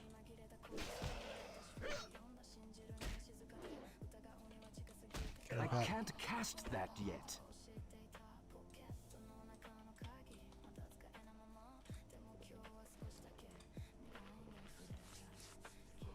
My poor pet.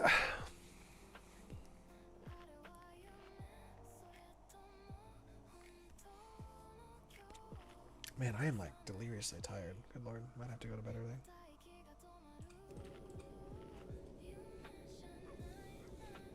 No. Stop it. Bad dog.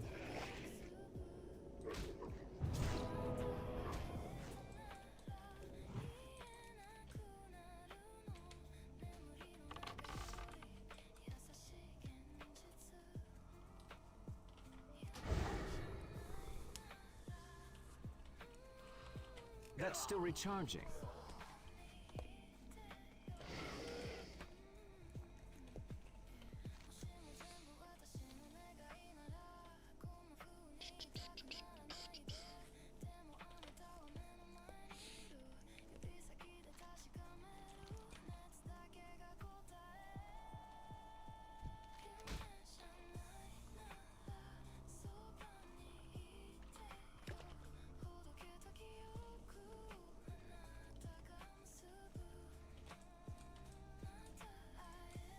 Alright, just need a little bit more feathers.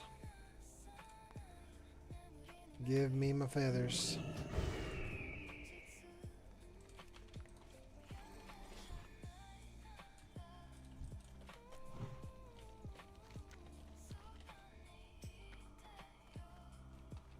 It's still recharging. What is this?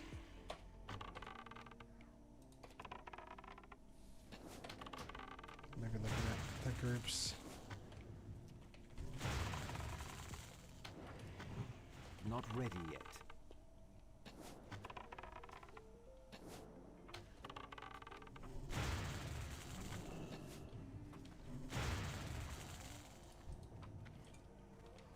Spawn there in just a second.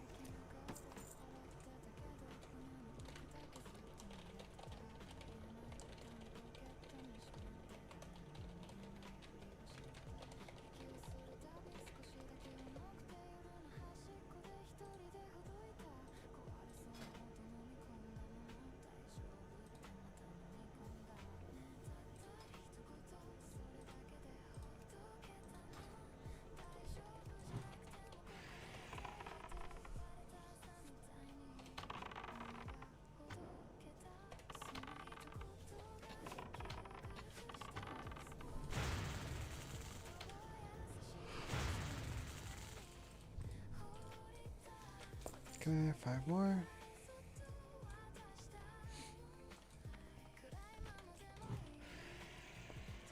I feel like getting these feathers is never this miserable.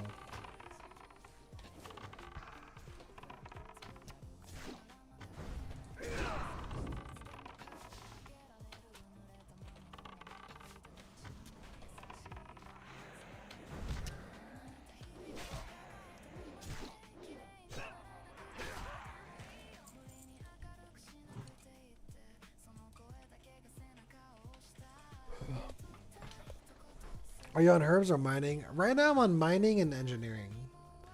It's like kind of my like classic combo. Mining makes good money, and I like not being dependent on. Like I like being able to supply my own resources Spell isn't ready yet. because it's so expensive to not do that. So the marginal like raid DPS loss to be able to have like mining from engineering is acceptable to me. And I just like engineering because it's just one of the coolest and powerful professions, especially with Hunter, right? So there's a lot of cool Inventory utility. is full. My gosh, that you can get out of engineering. Let's use a potion, I guess.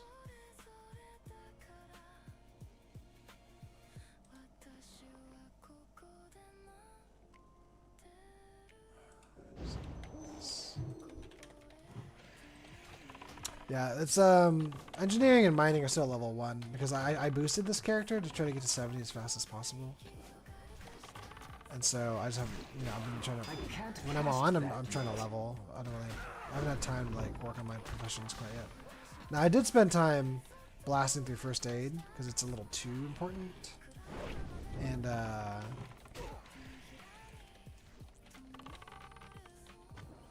you know, it really helps with leveling. So I had a friend give me a bunch of like stocked up cloth supplies he had. And I got to burn through those, which is nice.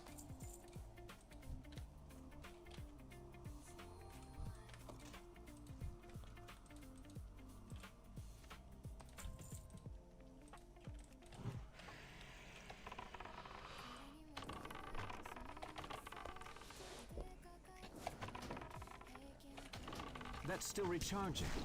That spell isn't ready yet.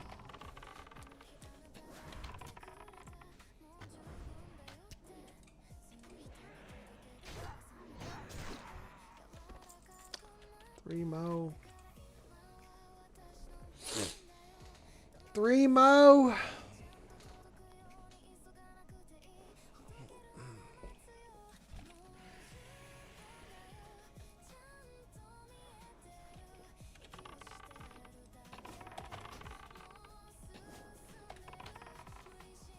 I can't cast that yet.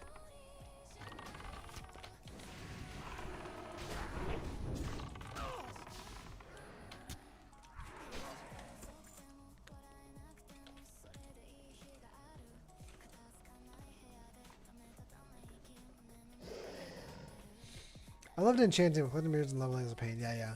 That's why enchanting always felt really good with tailoring. Because tailoring, tailoring was pretty easy to do a lot of the level, like early level items.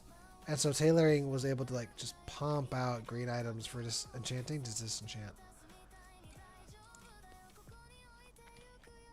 So like whenever I make usually when I make a warlock, I combo do enchanting and tailoring. Mage is a little bit more up in the air on what I said to do. My last mage was herbalist alchemist, which felt pretty good.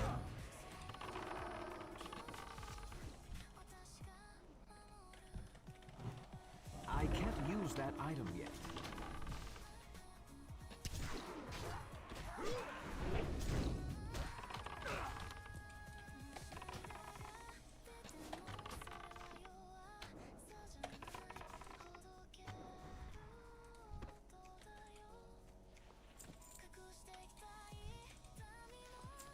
Two more feathers.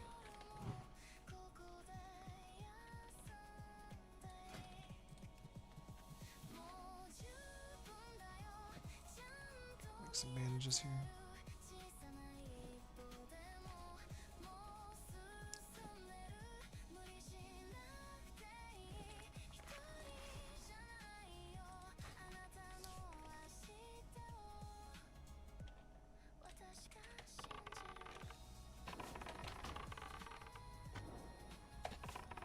It might be bugged.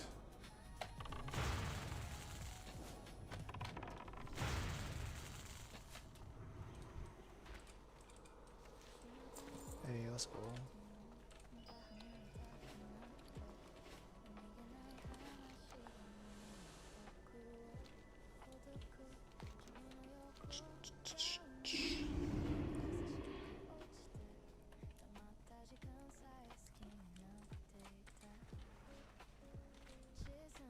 I hope you find something useful.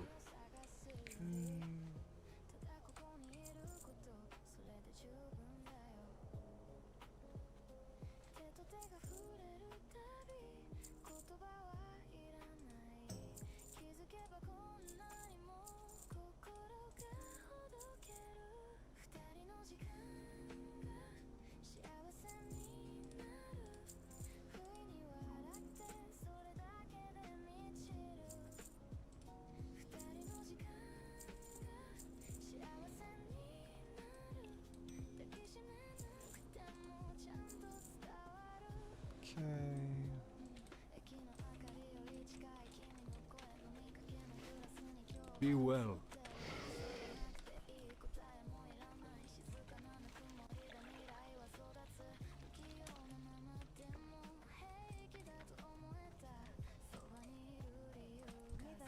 embrace you.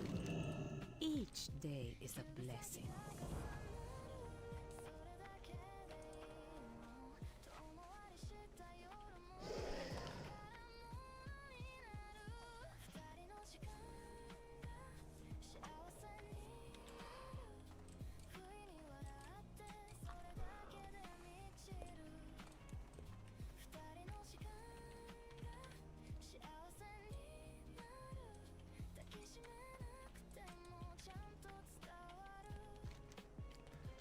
Healer DPS looking for dungeon. To Undercity. So close to being able to buy the Paraceltin bag. Yeah. Well, I mean, the first thing I'm going to be saving up for is my flying mount, right? Which I'll be able to easily afford, but then it's like saving up for the epic flying mount. Until raid supplies, etc.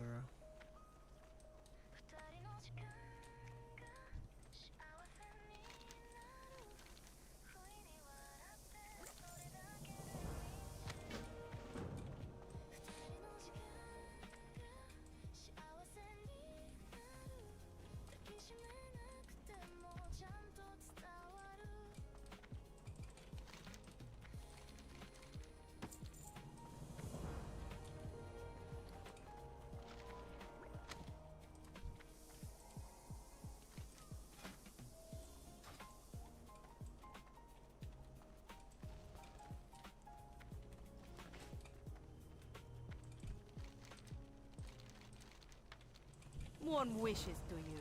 Greetings, friend. Okay. Yeah, this is a solid chunk of XP. Well, normally I'd grind for like another hour, but I am like freaking exhausted. So I might call it there, guys. Thanks for hanging out, guys. Appreciate you all. If you're new to the stream, toss a follow, toss a sub to the YouTube, all that good stuff. Appreciate everyone that contributed and, you know, just really showed some generosity tonight. And yeah, I don't know. I appreciate you all. Thanks for making it a fun stream. May you, may the Lord shine on you. May you be blessed. And may He keep you. Take it easy, y'all. You know how it is.